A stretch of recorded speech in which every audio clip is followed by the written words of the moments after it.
യേശു മതി, ആ സ്നേഹം മതി, തൻ ക്രൂശു മതി എനിക്ക്. യേശു മതി, തൻ ഹിതം മതി, നിത്യജീവൻ മതി എനിക്ക്. യേശു മതി, ആ സ്നേഹം മതി, തൻ ക്രൂശു മതി എനിക്ക്. യേശു മതി. നമ്മൾ 2 കൊരിന്ത്യർ 11 അധ്യായം കഴിഞ്ഞ ആഴ്ച നമ്മൾ പഠിച്ചു. അത് നിർത്തിയപ്പോൾ താൻ പറഞ്ഞു, ഒരു വലിയ ലിസ്റ്റാണ് താൻ എഴുതിയിരിക്കുന്നത്. ആ കഷ്ടതയുടെ ലിസ്റ്റ് എല്ലാം പൗലോസ് അപ്പോസ്തലൻ പറഞ്ഞിട്ട്, അതിൻ്റെ ചെറിയ ലിസ്റ്റല്ല, കൊല്ലാൻ വേണ്ടി എന്ത് ചെയ്തു? കല്ലെറിയുന്ന തമാശക്കല്ല, നമ്മൾ കാക്കയെ എറിയാനുള്ള ഇങ്ങനെ കൊച്ചു കല്ലെടുത്ത് എറിയുന്ന ഏറല്ല, വലിയ കരിങ്കല്ലെടുത്ത് തലയ്ക്കാണ് എറിയുന്നത്. സ്തെഫാനോസിനെയൊക്കെ എറിഞ്ഞറിയാമല്ലോ. അപ്പോൾ പാപിണിയായ സ്ത്രീ എറിയാൻ വന്നത് അറിയാമല്ലോ. പഴയ നിയമത്തിലൊക്കെ നമ്മളിത് കാണും, പുതിയ നിയമത്തിലെല്ലാം നമ്മൾ ഇവരുടെ ഒരു ശിക്ഷാ രീതി, ഇവരുടെ ഒരു കൾച്ചറിൻ്റെ ഭാഗം നമുക്കറിയാം. അത് അറബ് രാജ്യങ്ങളിലെല്ലാം ഉണ്ട് ആ രീതി. അറബ് രാജ്യങ്ങൾ, അഫ്ഗാനിസ്ഥാൻ, സൗദി പോലുള്ള ശരീഅത്ത് നിയമമുള്ള രാജ്യങ്ങളിൽ അവിടെ സ്ത്രീകളെയാണ് കൂടുതലും. സ്ത്രീകൾ എന്തൊരു വിഷയം അനങ്ങിയാൽ അവർ പുറകിലിരുന്നോണം. അല്ലാതെ ഒരു സ്ത്രീ പർദ്ദ ഇടാതെ ഒരു ഭർത്താവും സഹോദരനും അല്ലാത്ത ഒരു വ്യക്തിയോട് സംസാരിച്ചാൽ, പർദ്ദ ഇടാതെ സംസാരിച്ചാൽ, സഹോദരനും ഭർത്താവും 2 പേരേ ഉള്ളവർക്ക് അനുവാദം ശരീഅത്ത് നിയമം അനുസരിച്ച്. അല്ലാതെ ഒരു വ്യക്തിയോട് പർദ്ദ ഇടാതെ സംസാരിച്ചാൽ മതി, ചാട്ടവാറിനടിയും. അതിൽ അല്പം കൂടി കൂടുതൽ എന്തെങ്കിലും ഒരു കാര്യം അവരുടെ കുറവ് അവരുടെ ജീവിതത്തിൽ വന്നാൽ കല്ലെറിഞ്ഞ് കൊല്ലുകയും വാൾ വെച്ച് വെട്ടുകയും വെടിവെച്ച് കൊല്ലുകയും ഒക്കെ ചെയ്യുന്ന അഫ്ഗാനിസ്ഥാനും അതുപോലുള്ള പല ഇറാൻ, സൗദി പോലുള്ള ശരീഅത്ത് നിയമങ്ങൾ ഉള്ള സ്ഥലം, ആ കൾച്ചറാണ്. കൊല്ലാൻ വേണ്ടിയാണ് അവരെറിയുന്നത്. പൗലോസ് സത്യം മാത്രമേ പറയത്തുള്ളൂ. എന്നെ എന്ത് ചെയ്തു? കൊല്ലാൻ വേണ്ടി താൻ യേശുവിനെ പ്രസംഗിച്ചോണ്ട് അവർ വിശ്വസിക്കുന്നതിന് വിരോധമായിട്ട് പ്രസംഗിച്ചത് കൊല്ലാൻ വേണ്ടി എറിഞ്ഞു. പക്ഷേ തനിക്ക് വീണ്ടും ശുശ്രൂഷ ഉള്ളത് കൊണ്ടാണ് താൻ ഈ അധ്യായത്തിലും അതിനെപ്പറ്റി പറയുന്നുണ്ട്. നമുക്കത് വായിക്കാം. ലുസ്രായെ വെച്ച് തന്നെ എറിഞ്ഞ ആ വിഷയം, അതിൻ്റെ മധ്യത്തിൽ താൻ പറയുന്ന ഒരു കാര്യമുണ്ട്. നമ്മളെ ആരെങ്കിലും കൊല്ലാൻ എറിഞ്ഞാൽ നമുക്ക് ശുശ്രൂഷയാണോ ആ സമയത്ത് ഓർക്കുന്നത്? നിങ്ങൾ പറ. ദേഹം വേദനിക്കുവാണോ? ഞരമ്പുകളെല്ലാം പൊട്ടി ബ്ലീഡ് ചെയ്യുമല്ലേ? എറിഞ്ഞില്ലെന്ന് പറഞ്ഞില്ല പൗലോസ്, എറിഞ്ഞു, അത് കൊണ്ടു, ബ്ലീഡ് ചെയ്തു, മരിച്ചില്ലെന്നേ ഉള്ളൂ. താൻ ആ വേദനയും ചതവും എല്ലാം താൻ എന്ത് ചെയ്തു? അല്ല, അതിന് എല്ലിന് പൊട്ടൽ വന്നോ, ക്രാക്ക് വന്നോ, സ്കള്ളിന് ക്രാക്ക് വന്നോ ഒന്നും വ്യക്തമായിട്ട് താൻ എഴുതിയിട്ടില്ല. താൻ സഹിച്ച കഷ്ടതയൊക്കെ ഒരു വാക്കിൽ മാത്രമേ താൻ പറഞ്ഞു പോയിട്ടുള്ളൂ. ഐസ് വെള്ളത്തിൽ കപ്പൽ ഛേദം എത്ര വർഷം ഉണ്ടായി അവിടെ മരിക്കാൻ വേണ്ടി. ഇവിടെ ഐസ് വെള്ളം പോട്ടെ, ഈ തണുത്ത വെള്ളത്തിൽ നിങ്ങളെല്ലാം ഹീറ്റർ ഇട്ടല്ലേ കുളിക്കുന്നത്? ഈ മഴയൊന്ന് പെയ്ത് കഴിഞ്ഞാൽ നിങ്ങൾക്ക് പച്ചവെള്ളത്തിൽ എത്ര പേർക്ക് കുളിക്കാൻ പറ്റും? പറ്റുന്നില്ല പലർക്കും. അപ്പം പിന്നെ ഐസ് വെള്ളത്തിൽ മരിച്ചു പോവും. എത്ര പേരങ്ങനെ മരിക്കുന്നു? എത്ര പ്രാവശ്യം താൻ കിടന്നു എന്നാണ് ഇവിടെ എഴുതിയിരിക്കുന്നത്. ചാട്ടവാറ് വെച്ച് എത്ര പ്രാവശ്യം തന്നെ അടിച്ചു. അവിടെ എല്ലാം ആ വേദന താൻ സഹിച്ചു. പക്ഷേ കർത്താവിന് വേണ്ടിയുള്ള കഷ്ടത അനുഭവിക്കുമ്പോൾ തേജസ്സിൻ്റെ നിത്യഗാനമാണ് താൻ കാണുന്നത്. പിന്നെ അടുത്തൊരു കാര്യം താൻ ഇവിടെ ഇരിക്കുന്നത്, ഈ ലിസ്റ്റെല്ലാം പറഞ്ഞു, ഇതിൻ്റെ എല്ലാം മധ്യത്തിൽ സഭകളെ പറ്റിയുള്ള ഭാരം, ബേർഡൻ ഓഫ് ദി ചേർച്ചസ്. ഈ സഭകൾ എന്ന് പറയുന്ന ദൈവത്തിൻ്റെ പ്രോജക്റ്റാണ്, ക്രിസ്തുവിൻ്റെ ശരീരമാകുന്ന സഭയാണ്. അതാണ് നമ്മുടെ എല്ലാം ഭാരം, അതായിരിക്കണം. സഭകളെ പറ്റിയുള്ള ഈ സഭ എന്നുള്ളൊരു ഇൻസ്റ്റിറ്റ്യൂഷൻ തന്നെ എന്തിനാ? ഇവിടെ കൂടുന്ന ഒരു സ്ഥലം മാത്രമല്ല, ഈ സ്ഥലത്തിനോ ഹോളിനോ ഒന്നും പ്രാധാന്യതയില്ല. ഇത് പൊളിഞ്ഞു പോയാൽ നമ്മൾ അപ്പുറത്ത് വേറെടുത്ത് കൂടും. ഇതൊന്നുമില്ല, നമ്മൾ മരത്തിൻ്റെ ചോട്ടി കൂടും. നമ്മുടെ കൂട്ടായ്മയ്ക്കാണ് പ്രാധാന്യത, ഇല്ലേ? നമ്മളാ സഭ, ബിൽഡിംഗ് അല്ല സഭ. ആരാണ് സഭ? നമ്മളിപ്പോഴും പഴയ ഇതിൽ പള്ളി എന്നൊക്കെ ഉള്ള കോൺസെപ്റ്റിലാണ് നമ്മളിരിക്കുന്നത്. അല്ല, നമ്മളാ സഭ. നമ്മൾ സഭയുടെ ആ ക്രിസ്തു എന്ന സഭയാം ശരീരത്തിൻ്റെ ഓരോ കല്ലുകളാണ്, ഓരോ അവയവമാണ്. നമ്മൾ ഒന്നിച്ച് വിശുദ്ധന്മാരൊന്നിച്ച് ചേരുമ്പോൾ നമ്മളാണ് ദൈവത്തിന് പഴയ നിയമകാലത്തിൽ അതിപരിശുദ്ധ സ്ഥലത്ത് വസിച്ചുകൊണ്ടിരുന്നു. ഇന്ന് നമ്മുടെ വിശുദ്ധന്മാരുടെ മധ്യത്തിലാണ് 2-3 പേര് കൂടുമ്പോൾ നമ്മുടെ മധ്യത്തിൽ കർത്താവ് വസിക്കും. അപ്പം സഭയെപ്പറ്റി, ആ സഭയുടെ വിശുദ്ധി കളങ്കമാക്കി കഴിഞ്ഞാൽ കർത്താവ് ഇറങ്ങി വരത്തില്ല. ആർക്കറിയാമത്? നമുക്കറിയാമോ? നമുക്കിതൊന്നും വിഷയമല്ല. വിശുദ്ധിയോ ഈ വെള്ളവസ്ത്രമൊന്നും ധരിച്ചാൽ വിശുദ്ധിയാകത്തില്ല. ഇത് നമ്മൾ യോഗ്യമാവണ്ണം വരുന്നു എന്ന് മാത്രമേ. വിശുദ്ധി എന്തുവാ? ഉള്ളിലാ. കർത്താവ് വസിക്കേണ്ടത് എവിടാ? ഉള്ളിൽ. പഴയ നിയമകാലമാണെങ്കിൽ നമുക്ക് ആ പുറമേ ഉള്ള കാര്യത്തിലൊക്കെ നമുക്ക് മേക്കപ്പ് ചെയ്ത് നിൽക്കാൻ. പക്ഷേ പുതിയ നിയമം ആലയം എവിടാ? ഹൃദയമാണ്. കർത്താവ് ഉള്ളിലാണ് വസിക്കേണ്ടത്. അപ്പം വിശുദ്ധി ഇല്ലെങ്കിൽ കർത്താവ് നമ്മുടെ മധ്യത്തിൽ വരത്തില്ല. ഇതിൻ്റെ അകത്ത് ഒരു വ്യക്തി പുളിപ്പായാൽ മതി, ഒരു വ്യക്തി പാപത്തോടുകൂടി, ലോകമോഹത്തോട്, അതുകൊണ്ടാണ് കഴിഞ്ഞ ദിവസങ്ങളൊക്കെ നമ്മൾ ചില കാര്യത്തിലൊക്കെ സ്ട്രിക്റ്റായിട്ട് ആക്ഷൻ എടുത്ത് പോകുന്നത്. അല്ല, വിശുദ്ധി കൂടാതെ ഒരാൾ അനുസരണക്കേട് അല്ല, എനിക്കത് അനുസരിക്കാൻ പറ്റത്തില്ല എന്ന് പറഞ്ഞു വന്നാൽ അത് മതി. പിന്നെ കർത്താവ് നമ്മുടെ മധ്യത്തിൽ വളരെ പേടിച്ച് നമ്മൾ ദൈവഭയത്തോട് ഓർക്കേണ്ട ഒരു കാര്യം. അതുകൊണ്ടാണ് താൻ പറയുന്നത്, ഈ കൊരിന്ത്യ സഭയിൽ ഇത്രയും അവരോട് പറഞ്ഞു വിശുദ്ധി അവരുടെ കുറവുകൾ ഓരോന്നും വെളിപ്പെടുത്തി ആ സമയത്ത് കൊരിന്ത്യ സഭ പിണങ്ങുക. ആ സമയത്ത് കൊരിന്ത്യ സഭ പിണങ്ങുന്നു. അവർ പൗലോസിനെ ഭ്രാന്തൻ എന്ന് വരെ വിളിക്കുന്നു. പല കാര്യങ്ങൾ അവിടെ പൗലോസിനോട് പറഞ്ഞു. ക്ലോവ എന്ന് പറയുന്ന സഹോദരി അല്ലേ, അല്ല അത് ആദ്യം നമുക്കറിയാം. അപ്പോൾ അവിടെ ഒക്കെ നമുക്കറിയാം, വിശുദ്ധി കൂടാതെ ദൈവത്തെ കാണുവാൻ കഴിയത്തില്ല, ദൈവം നിങ്ങളുടെ മധ്യത്തിൽ ഇറങ്ങി വരത്തില്ല. അതുകൊണ്ടാണ് പൗലോസ് ഇത്രയും കർശനമായിട്ട് ആ കാര്യങ്ങളൊക്കെ പറയുന്നത്. തീരുമ്പോൾ നമുക്കറിയാമല്ലോ, നിങ്ങൾ എന്നെപ്പറ്റി ഓർത്ത് വിഷമിക്കല്ലേ, ഞാൻ നിങ്ങളോട് വലിയ ദേഷ്യത്തിൽ പറയുമല്ല, നിങ്ങൾ താഴ്ത്തുവാൻ പറയുന്നല്ല. സഭകളെ പറ്റിയുള്ള ഭാരം, കഷ്ടതയെക്കൂടി പോകുമ്പോഴും സഭകളെ പറ്റിയുള്ള ഭാരം, നമ്മളും ഹല്ലേലൂയ ബുദ്ധിമുട്ടുകളും കഷ്ടതയെക്കൂടി കടന്നു പോകുമ്പോൾ ദൈവം നമ്മളെ എന്തോർത്ത് പ്രാർത്ഥിക്കുവാനാണ് ദൈവം നമ്മളെ ഓർപ്പിക്കുന്നത്? ദേശത്തെ ദൈവത്തിൻ്റെ സഭ, ഈ പട്ടണത്തിലുള്ള സഭകൾ. പൗലോസിൽ വേറൊരു ഭാരവും നമുക്ക് വേറൊരു ഭാരവുമാണ്. നമുക്ക് നമ്മുടെ സാമ്പത്തിക വിഷയവും നമുക്ക് നമ്മുടെ ശാരീരിക വിഷയവും ഒക്കെ ആ ഭാരമെങ്കിൽ ജാതികളുമായിട്ട് വേറെ എന്തുവാ വ്യത്യാസമില്ലേ? ഇവിടെ നമ്മൾ വരുമ്പോൾ 12-ാമത്തെ അധ്യായം 1-ാമത്തെ വാക്യം വായിച്ചു.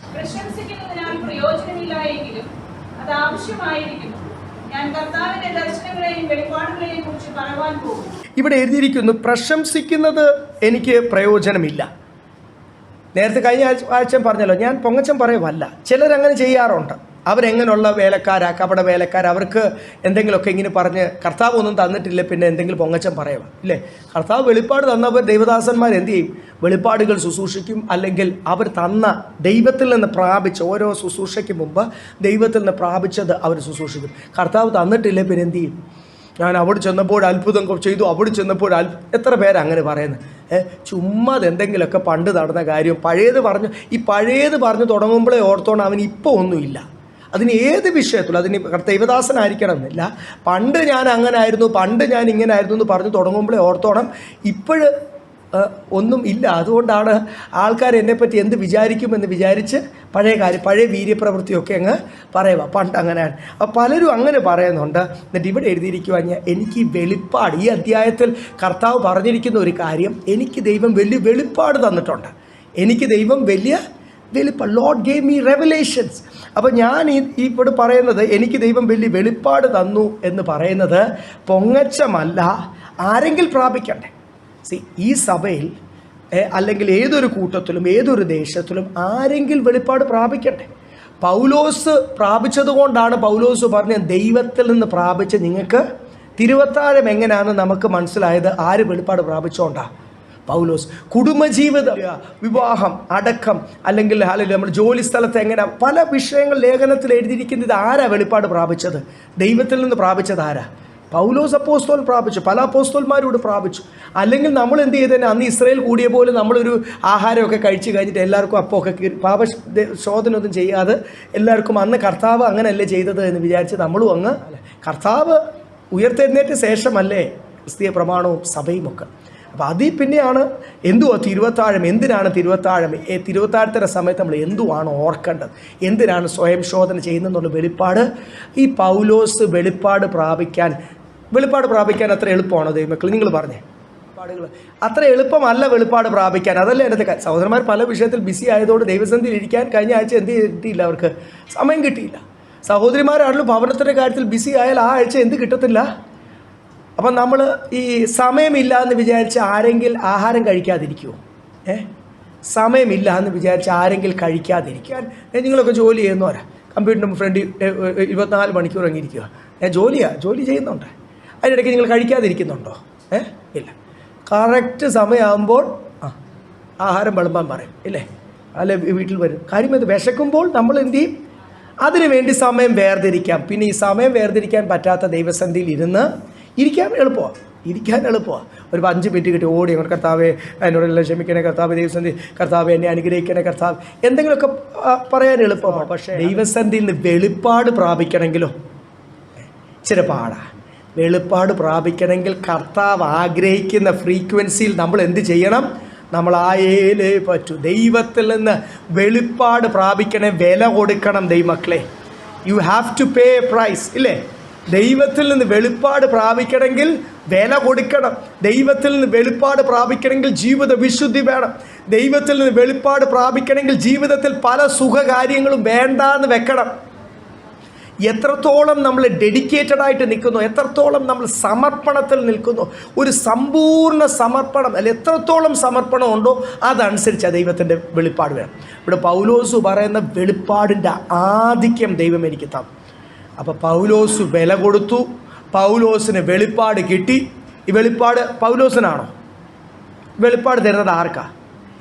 ഇത് വിളമ്പാനാ. ഈ സ്വർഗീയ മന്ന തരുന്നത് ആർക്കാ? ഇത് വിളമ്പാനാ. കർത്താവ് അന്ന് അത്ഭുതം ചെയ്ത അപ്പോൾ എല്ലാം കർത്താവാണോ തിന്ന? കർത്താവ് ശിഷ്യന്മാരോട് എന്തു പറഞ്ഞു? 5 അപ്പവും 2 മീനും കർത്താവ് അതിനെ വർദ്ധിപ്പിച്ചിട്ട് കർത്താവ് എന്തു പറഞ്ഞു? വിളമ്പാൻ പറഞ്ഞു. അതാ വരുന്ന ജനത്തിന് എല്ലാം അത് ബലമായിട്ടും അനുഗ്രഹമായിട്ടും തീരണം. ഈ കഷ്ടതയുടെ ലിസ്റ്റൊക്കെ നേരത്തെ പറഞ്ഞത് ഞാൻ ഇത്രയൊക്കെ ദൈവത്തിന് വേണ്ടി അനുഭവിച്ചു കേട്ടോ. ഞങ്ങളിപ്പോൾ ദൈവദാസന്മാരൊക്കെ പറയും, ഞങ്ങൾ ഒത്തിരി ട്രൈബൽ ഏരിയ കിടന്നു, ഞങ്ങൾ തറയെ കിടന്നു, കറണ്ട് ഇല്ലാത്ത സ്ഥലത്ത് ഒത്തിരി വേലയൊക്കെ കഷ്ടതയൊക്കെ സഹിച്ചു എന്നൊക്കെ അല്ലെങ്കിൽ ഇടയ്ക്കൊക്കെ ഇച്ചിരി പൊങ്ങച്ചം പറയുന്ന പോലെ സ്തോത്രം ഹാലലും. ഞാൻ ഇത്രയും കഷ്ടത സഹിച്ചു എന്ന് പൗലോസ് പൊങ്ങച്ചം പറഞ്ഞതല്ല. അതാണ് 1-ാമത്തെ വാക്യത്തിൽ എഴുതിക്ക്. ഞാൻ പറയുന്നത് ഈ വില കൊടുത്തതുകൊണ്ടാണ് ദൈവം എനിക്ക് വെളിപ്പാട് തന്നത്. ആ വെളിപ്പാട് തന്നതുകൊണ്ടാണ് ആ വെളിപ്പാട് ദൈവത്തിൽ നിന്ന് പ്രാപിച്ച് നിങ്ങൾക്ക് ഞാൻ തരുന്നത് എന്നാണ് 1-ാമത്തെ വാക്യത്തിൽ എഴുതിയേക്കുന്നത്. ഇത് ഒന്നുകൂടി ഇനി 1-ാമത്തെ വാക്യം വായിക്കുമ്പോൾ നിങ്ങൾക്ക് മനസ്സിലാവും. ഞാൻ കഷ്ടത സഹിച്ചു എന്ന് പ്രശംസിക്കുന്നതുകൊണ്ട് പ്രയോജനമില്ല, പക്ഷെ അത് ആവശ്യമായിരുന്നു സ്വർഗരാജ്യത്തിനും. കൊരിന്ത്യർ സഭയോട് പറയാം, നിങ്ങൾക്കും ഈ വെളിപ്പാട് ആർക്കാ? നിങ്ങളുടെ രൂപാന്തരത്തിന്, നിങ്ങളുടെ it is for your spiritual benefit, നിങ്ങളുടെ ആത്മീയ അനുഗ്രഹത്തിന്. 2-ാമത്തെ വാക്യം വായിച്ചു.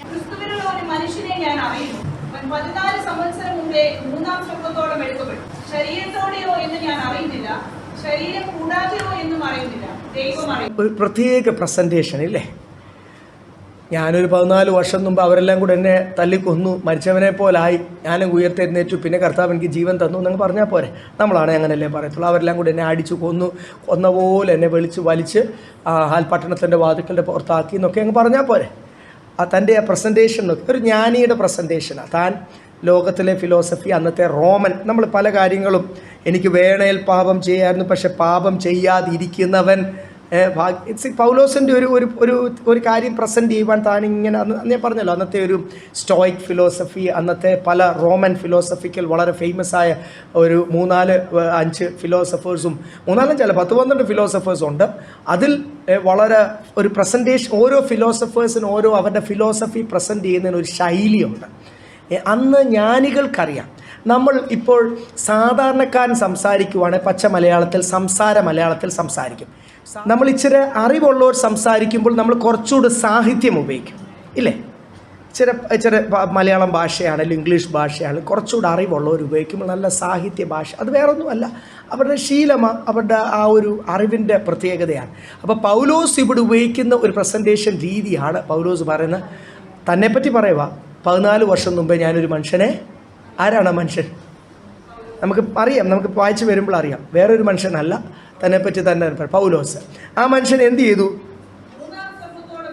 ഒരാൾ ശരി, നമ്മളിവിടെ ഇരിക്കുന്നവരാരും 3-ാം സ്വർഗത്തോളം എടുക്കപ്പെട്ടില്ലല്ലോ. അപ്പോൾ ഒരുവൻ എന്ത് ചെയ്യണം? ഇവിടെ പണ്ടൊക്കെ കഴിഞ്ഞിടയ്ക്കൊക്കെ പലരും സ്വർഗം കണ്ടു എന്നൊക്കെ പറയുന്നുണ്ട്. ആർക്കും സ്വർഗം കാണാൻ പറ്റത്തില്ല. നിങ്ങൾക്കറിയാമതാണ്, പല വലിയ മെഗാ ക്രൂസൈഡ്സ് നടത്തുന്നവരൊക്കെ അവരുടെ ഒരു പബ്ലിസിറ്റിയുടെ ഭാഗമാണ്, അവരുടെ പബ്ലിസിറ്റി ടീം ചെയ്ത പല ഗിമിക്സ് 25 വർഷം മുമ്പേ നമ്മുടെ ആദ്യം അവരെ തുടങ്ങിയത്. ആരാന്നൊന്നും ഞാൻ പറയുന്നില്ല, നിങ്ങൾ കണ്ടതാണല്ലോ. ഒരു ആഫ്രിക്ക വെച്ച് നടന്ന ഒരു അത്ഭുതം എന്നൊക്കെ പറഞ്ഞ് താനൊരു ഫയലുമായിട്ട് പോയി, അതിൻ്റെ CD ഒക്കെ അന്ന് എൻ്റെ കയ്യിലുണ്ടായിരുന്നു, എപ്പോഴും ഓടാൻ കിടപ്പുണ്ട്. 25 വർഷം അതാ ഒരു മിനിസ്ട്രീസ്, ആ മിനിസ്ട്രീസിൻ്റെ പേര് പറയുന്നത് എല്ലാവർക്കും അറിയാം, ഇൻ്റർനാഷണൽ മിനിസ്ട്രീസാണ്. അവരതെടുത്ത് അവരുടെ പബ്ലിസിറ്റി ടീം ചെയ്ത ഒരു കള്ളത്തരം. എന്നിട്ട് അത് പോയി അവർ ഉയർത്തെഴുന്നേറ്റ് ഇതൊക്കെ പോയി എടുക്കുന്നതൊക്കെ കാണുമ്പോഴേ നമുക്കറിയാം, ആ മോർച്ചറിയൊക്കെ കാണുമ്പോഴേ നമുക്കറിയാം എത്ര കള്ളത്തരമാണ്. മൂക്കിൻ്റെ അകത്ത് പഞ്ഞി വെച്ചു, സോക്സ് ഇട്ട്, ഇതാണ് എൻ്റെ സോക്സ്. പിന്നെ ഒരാൾ വെച്ചിരിക്കുന്ന നാളുകൾ കഴിഞ്ഞിട്ട് ആ മോർച്ചറിയിൽ ഇട്ട സോക്സും കൊണ്ട് കിടക്കുമല്ലേ. അപ്പം ഇത് ഞാൻ പറഞ്ഞ ഇത് അവൻ പറഞ്ഞതൊരു കാര്യം കേൾക്കുമ്പോഴാണ് നമുക്ക് മനസ്സിലാകുന്നത് തെറ്റാണ്. ഞാൻ സ്വർഗത്തിൽ പോയി ദൈവത്തെ കണ്ടു, ദൈവത്തോട് പല കാര്യം ചോദിച്ചു, ഞാനതെല്ലാം ഫയലായിരുന്നു. ഞാൻ എഴുന്നേറ്റപ്പം ചോദിച്ചു, എൻ്റെ ഫയൽ എന്ത് ചെയ്യും? എൻ്റെ ഫയൽ. ആ ഒരു സംഭവം 25 വർഷം മുമ്പേ നടന്നതുകൊണ്ട് അത് കഴിഞ്ഞിട്ട് ഇവിടെ മലയാളി പിള്ളേരും കൊച്ചു ചെറുപ്പക്കാർ വരെ ഇങ്ങനെ പല പബ്ലിസിറ്റിക്ക് പല വ്യാജ പരിപാടി ഇറങ്ങാൻ ആർക്കും ദൈവത്തെ കാണുവാൻ കഴിയത്തില്ല.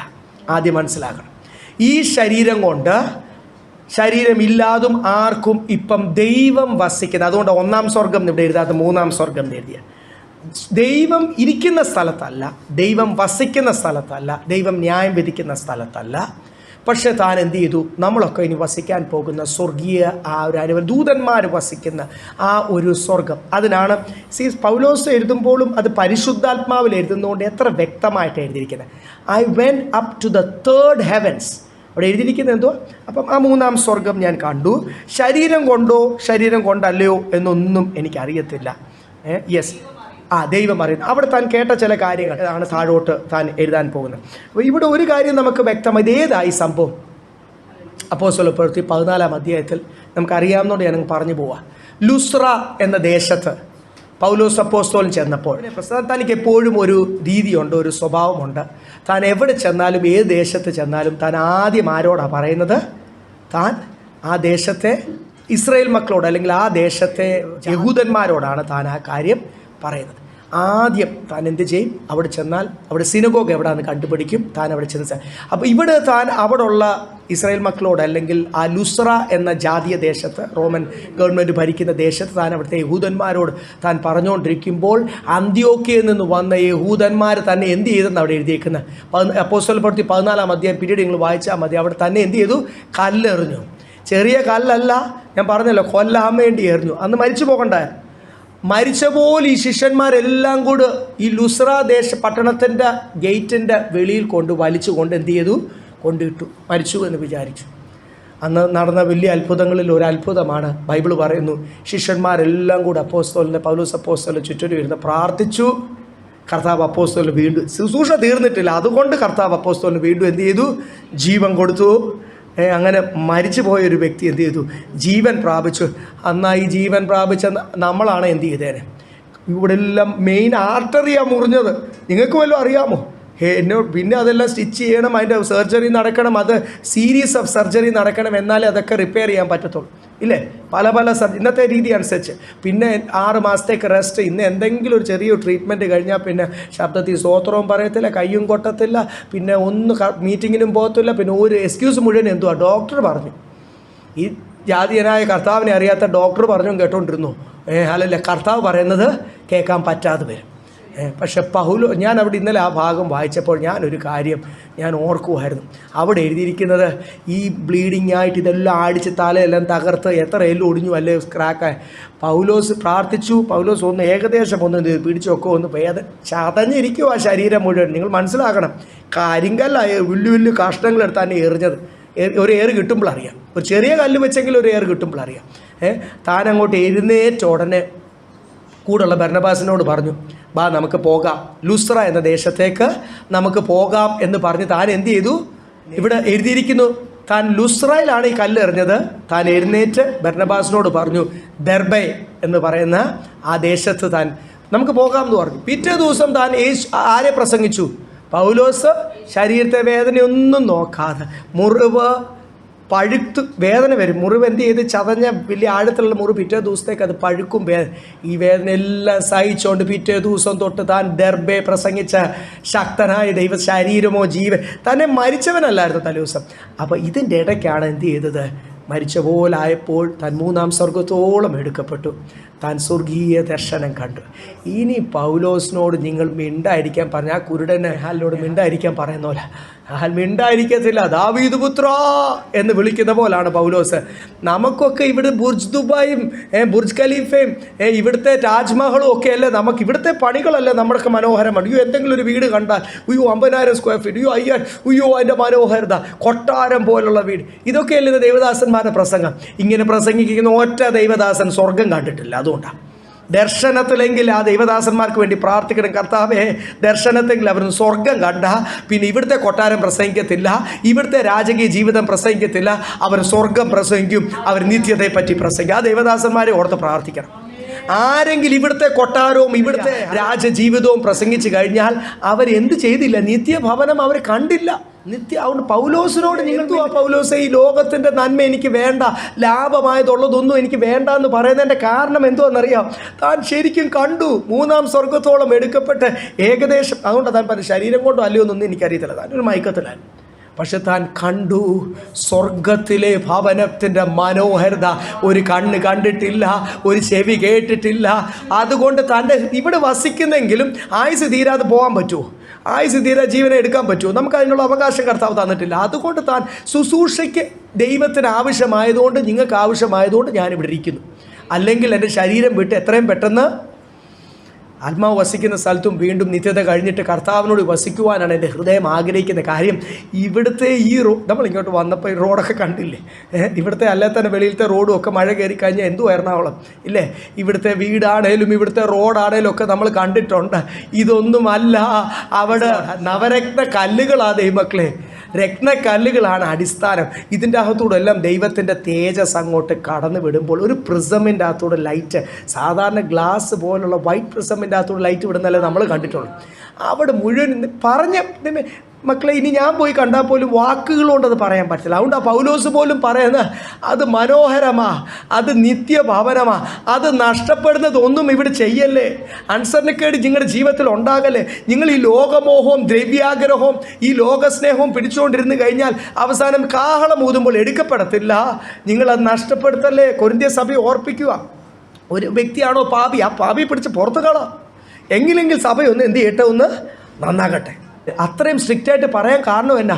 ഇതൊരു വലിയ കൂട്ടമല്ലേ. കൊരിന്ത് ദേശത്ത് വിഗ്രഹാരാധനയോടും അന്യാരാധനയോടും ഒക്കെ എതിർത്ത് നിന്ന് സത്യ സുവിശേഷം പ്രസംഗിക്കുന്ന ഒരു ദൈവം വസിക്കുന്ന ഒരു ഭവനം, ഒരു ആത്മീയ കുടുംബം. പാപം നിമിത്തമോ ചില വ്യക്തികൾ നിമിത്തമോ അവിടുത്തെ സാങ്ക്ടിറ്റി പോകാൻ പാടില്ല, അവിടുത്തെ വിശുദ്ധി പോകാൻ പാടില്ല. വിശുദ്ധ ജീവിതം, കാഴ്ചപ്പാട്. ഒരു ദൈവദാസൻ ക്ഷീണിച്ചു എന്ന് വിചാരിച്ചിട്ട് ദൈവമക്കളുടെ കാഴ്ചപ്പാട് എന്ത് ചെയ്യില്ല. കാര്യം ആ ദൈവദാസൻ്റെ അല്ലല്ലോ ആടാരാ? പ്രധാന ഇടയൻ്റെയാണ്. അതിൻ്റെ പണിക്കാരാണ് ഈ കൊച്ചിടയന്മാരൊക്കെ, അല്ലെങ്കിൽ ബാക്കിയുള്ള ശുശ്രൂഷകരെല്ലാം. പ്രധാന ഇടയൻ പറയുന്നത് എൻ്റെ ആടാണ് അവിടെ ഇവിടെ അലഞ്ഞ് നടക്കുന്നത്. ഞാൻ ഇടയന്മാരോട് ചോദിക്കും, I will ask the shepherd's എന്നാണ് എഴുതിയിരിക്കുന്നത്. അതുകൊണ്ട് എല്ലാ ഇടയന്മാരെയും ഓർത്ത് പ്രാർത്ഥിച്ചോണം. താൻ ആ 2-ാമത്തെ വാക്യത്തിൽ ആ ഭാഗം പറഞ്ഞിട്ട് പിന്നെ ലുസ്ര ദേശത്തിന് വേറൊരു മനോഹരതയും കൂടെ ഉണ്ട്. ആ ദേശത്ത് യവനക്കാരനായ അമ്മ യഹൂദ സ്ത്രീയായിരുന്നു. ഒരു ചെറുപ്പക്കാരനെ പരിചയപ്പെട്ടു. ഈ ലുസ്ര ദേശത്താണ് തിമോത്തിയോസിനെ പൗലോസ്, ഒരു യങ് ഡിസൈപ്പിൾ, ഒരു ചെറിയ ശിഷ്യനെ പൗലോസിന് കിട്ടിയ ഒരു ദേശം കൂടാണ് ലുസ്ര ദേശത്ത്. അവിടാണ് പൗലോസിനെ എത്ര വില കൊടുത്തിട്ടാണ് തിമോത്തിയോസിനെ കിട്ടിയതെന്നറിയാം. എത്ര വില കൊടുത്തിട്ടാണ് ഈ വെളിപ്പാടുകൾ കിട്ടിയതെന്നറിയാം. എത്ര വില കൊടുത്തിട്ടാണ് താൻ 3-ാം സ്വർഗത്തോളം എടുക്കപ്പെട്ടതെന്നറിയാം. ദൈവമക്കളെ, നമുക്കൊക്കെ വെളിപ്പാട് കിട്ടുന്നില്ല, വില കൊടുക്കുക. അത് വില കൊടുക്കാൻ ഒരു ഓപ്പർച്യൂണിറ്റി, നിങ്ങൾക്ക് ആർക്കെങ്കിലും അവസരം തരുന്നില്ലെന്ന് പറയാൻ പറ്റുമോ? ആർക്കും. ദൈവം അനീതി കാണിക്കത്തില്ല. എൻ്റെ ദൈവം നീതിമാനാണ്. സോ നമുക്കെല്ലാം ദൈവം അവസരങ്ങൾ തരുന്നുണ്ട്. നമ്മൾ ആ സമയത്ത് മനുഷ്യനെ ആശ്രയിക്കാൻ പോകും. നമ്മൾ ആ സമയത്ത് നമ്മുടെ ബുദ്ധിയിൽ അതിനെ കൗണ്ടർ പ്ലാൻ ചെയ്യും. ദൈവത്തിൻ്റെ തീച്ചൂളയിൽ നിന്ന് രക്ഷപ്പെടാൻ, ദൈവത്തിൻ്റെ പണിയിൽ നിന്ന് രക്ഷപ്പെടാൻ വർക്ക്ഷോപ്പിലാവുമ്പോൾ എന്ത് ചെയ്യും? തട്ടിയും മുട്ടിയൊക്കെയാണ്. ചില നട്ടുകളൊക്കെ അഴിക്കാൻ ഞാൻ ആദ്യമായിട്ട് ഒരു 6-7 എഞ്ചിൻ, എൻ്റെയൊക്കെ വണ്ടികളുടെ എഞ്ചിൻ ഞാൻ പണിതിട്ടുണ്ട്. എൻ്റെ കൊച്ചിലെയാണ്, 10-30 വർഷം. പക്ഷേ അവിടെ ഞാൻ ഒരിക്കലും ഒരു വണ്ടിയുടെ ഒരു 73 ചെക്കോസ്ലാവിക്ക ജാവയുടെ അതിൻ്റെ എന്ത് ചെയ്യുന്ന മാഗ്നറ്റോ അഴിയത്തില്ല. അത് അഴിക്കാതെ ഗിയർ ബോക്സോ അഴിക്കാൻ പറ്റത്തില്ല. അത് അഴിക്കാൻ വേണ്ടി ഞാൻ ഈ ചുറ്റിയൊന്നും അടിച്ചിട്ട്, എന്ന് യൂട്യൂബൊന്നും ഇല്ലാത്ത കാലഘട്ടം. അങ്ങനെ ഒന്ന് നോക്കി നമുക്ക് ഞാനിത് അങ്ങോട്ട് വർക്ക്ഷോപ്പുകാരുടെ അടുത്ത് ചെന്നപ്പോൾ അവരൊരു കൂടം അങ്ങോട്ട് വെച്ചിട്ട് ഇങ്ങനെ ഉയർത്തി ഒറ്റ അടി കൊടുത്തു. ഞാൻ വിചാരിച്ചത് പൊട്ടിപ്പോയെന്ന്. കാസ്റ്റാ മാഗ്നറ്റും അതുപോലത്തെ ഒരു സൈസ് മെറ്റീരിയൽ, ഒരു അയൺ കാസ്റ്റ് അയൺ മെറ്റീരിയൽ. ഒറ്റ അടി കൊടുത്തു. ആ അടി കിട്ടിയപ്പോൾ അത് എന്ത് ചെയ്തു? അഴിഞ്ഞു. ഇത് 73-ലെ വണ്ടിയാണ്. അന്നത്തെ കാലത്ത് വളരെ സെക്കൻഡ്സ് വാങ്ങിച്ച 1900 പഴയ സാധനം വാങ്ങിച്ചതാണ്. അപ്പോൾ ഈ 1973-ലെ വണ്ടി ഒറ്റ അടി കിട്ടിയപ്പോഴാണ് എന്ത് ചെയ്തത്? അത് അഴിഞ്ഞാലേ നമുക്ക് മഹത്തുള്ള സാധനങ്ങളൊക്കെ പുതിയതാക്കാൻ പറ്റുള്ളൂ. പിസ്റ്റണൊക്കെ ഇടാൻ പറ്റും. Gear box, engine D assembly അല്ലേ. അപ്പോൾ ചിലപ്പോഴൊക്കെ ഈ വർക്ക്ഷോപ്പിൽ എന്ത് ചെയ്യും? നല്ല അടികൾ കർത്താവ് തരും, നല്ല ഇടി കിട്ടും. വർക്ക്ഷോപ്പിൽ ചെന്നാൽ ഇതിൻ്റെ ശബ്ദമേ ഉള്ളൂ. വർക്ക്ഷോപ്പിൽ ചെന്നാൽ നമുക്കൊന്ന് ഫോൺ കോൾ വന്നാൽ നമ്മൾ വർക്ക്ഷോപ്പിന് റോട്ടിൽ പോകണം സംസാരിക്കാൻ. ഇവിടെ ഒരു വണ്ടി അടിക്ക് ടക്ക് ടക്ക് ടക്ക് ടക്ക് ടക്ക് ടക്ക്. അപ്പോൾ ഈ സഭയിലും കുടുംബജീവിതത്തിലും വ്യക്തിജീവിതത്തിലും ഒക്കെ എന്ത് ചെയ്യും? കർത്താവ് ഇടയ്ക്ക് ടൂൾസൊക്കെ എടുക്കും.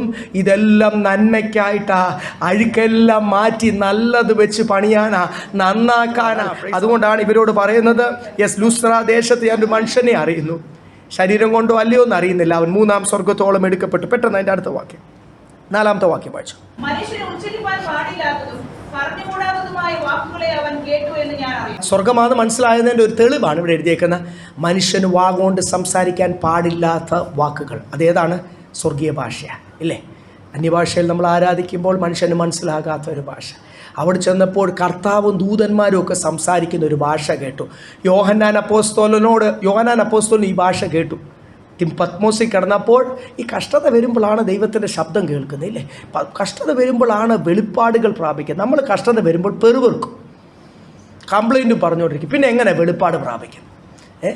പത്മോസിൽ പെറുപെറുക്കാഞ്ഞുകൊണ്ടാണ് വെളിപ്പാട് പ്രാപിച്ച്. ഇവിടെ കല്ലെറിഞ്ഞപ്പോൾ താൻ പെറുപെറുക്കാൻ കംപ്ലൈൻറ്റ് പറയാഞ്ഞുകൊണ്ട് കർത്താവിന് വേണ്ടി കഷ്ടമെല്ലാം ലൂസറായി സാധിച്ച അവസാനം കർത്താവ് എനിക്ക് തരുന്നത് ഇതാണോ? കല്ല് അടിച്ച് പൊട്ടിക്കുമല്ലേ, താല എറിഞ്ഞ് പൊട്ടിക്കുമല്ലേ കല്ല്. ഞാൻ ഇത്രയും ആൾക്കാരെല്ലാം അത് സ്വന്തം ജനമാണെന്ന് മനസ്സിലാക്കണം. ലുസ്ര ദേശത്തിലെ ജാതികളല്ല, അന്ത്യോക്യയിൽ നിന്ന് വന്ന യഹൂദന്മാർ, സ്വന്തം കമ്മ്യൂണിറ്റിയാണ് കല്ലെറിയുന്നത്. എങ്ങനെ സഹിക്കാൻ പറ്റും? കർത്താവ് എന്തിനാണ് അനുവദിച്ചത്? അങ്ങ് ജീവനോടില്ല എന്നൊക്കെ ചോദിച്ചു പോകത്തില്ല. നമ്മൾ ഏറ് കിട്ടുമ്പോൾ ഇതൊക്കെ ചോദിച്ചു പോവും. മനുഷ്യനല്ലേ? താൻ ആ സമയത്ത് പെറുപെറുക്കാഞ്ഞുകൊണ്ടാണ് താൻ സ്വർഗീയ ദർശനം കണ്ടത്. അപ്പം അവിടെ കേട്ട അത് സ്വർഗമാ എന്ന് വളരെ വ്യക്തമായിട്ട് മനസ്സിലാക്കും. മനുഷ്യന് ഉച്ചരിക്കുവാൻ കഴിയാത്ത ആ ഭാഷ. യോഹന്നാൻ അപ്പോസ്തലനോടൊക്കെ പറഞ്ഞു, നീ അത് എഴുതണ്ട. എന്ത് ചെയ്യണ്ട? ചില വെളിപ്പാടുകളൊക്കെ നീ എഴുതണ്ട. സ്വർഗീയ ദർശനങ്ങൾ കാണുമ്പോൾ അതിൻ്റെ അത് വെളിപ്പാടുകളുണ്ട്. അത് നമ്മളെ കൂടുതൽ ശക്തിയുള്ളതാക്കി തീർക്കും. നമ്മൾ ഇതുവരെയും ദൈവവചനത്തിൽ നിന്ന് മനസ്സിലാക്കാത്ത ആഴങ്ങൾ, നല്ല ആഴങ്ങൾ മനസ്സിലാകുമ്പോഴാണ് നമ്മുടെ കാഴ്ചപ്പാട് മാറുന്നത്. അല്ലേ നമ്മളൊരു സാധാ വിശ്വാസി എന്തോ പള്ളിയിൽ പോകുന്നു, പഴയ സമുദായത്തിലായിരുന്നപ്പോൾ പറഞ്ഞില്ലേ, ഇങ്ങനെ പോകുന്നു, കേൾക്കുന്നു, വരുന്നു. നല്ല വെളിപ്പാടുകൾ നമ്മൾ പ്രാപിക്കുമ്പോൾ, നല്ല ആഴങ്ങൾ ദൈവം വ്യക്തമായിട്ട് സംസാരിക്കുമ്പോൾ നമ്മുടെ തീരുമാനം മാറും, നമ്മുടെ ജീവിതം മാറും. പിന്നെ നമ്മൾ സംസാരിക്കുന്ന വിഷയം വേറെ ആയിരിക്കും. ഇവിടുത്തെ കാര്യങ്ങളൊന്നും നമ്മൾ വലുതായിട്ട് പറയത്തില്ല. ജാതികളാണ് ഇവിടുത്തെ കാര്യങ്ങൾ. ഉയ്യോ പണം, ഉയ്യോ ലക്ഷങ്ങൾ, ഉയ്യോ കോടികൾ. വെളിപ്പാട് കണ്ടവൻ അത് പറയുമോ? ഇവിടെ പൗലോസ് സ്വർഗീയ ദർശനം കണ്ടവൻ പിന്നെ എന്തു പറയും? ഇവിടെ ഇപ്പോഴും നമ്മൾ ലോകത്തിലെ പണവും പ്രതാപവും ഒക്കെ അല്ലേ വലുതായിട്ട് പറയുന്നത്. നമ്മൾ അറിയാതെ ഞാനോ നിങ്ങളോ അതൊക്കെ പറഞ്ഞു പോകുമ്പോൾ ഓർത്തോണം, കർത്താവേ എൻ്റെ ആത്മീയ ക്ഷീണം കൊണ്ടാണ് ഞാൻ അറിയാതെ പറഞ്ഞു പോയത്. എൻ്റെ ആത്മീയ ആ സ്വർഗീയ ദർശനം പ്രാപിക്കുക. അപ്പം ഇത് നമ്മളെ കൂടുതൽ അഭിഷേകമുള്ളവരാക്കി തീർക്കും. ഇത് നമ്മളെ കൂടുതൽ പവർഫുൾ ആക്കി തീർക്കും. 5-6 വായിച്ചേ.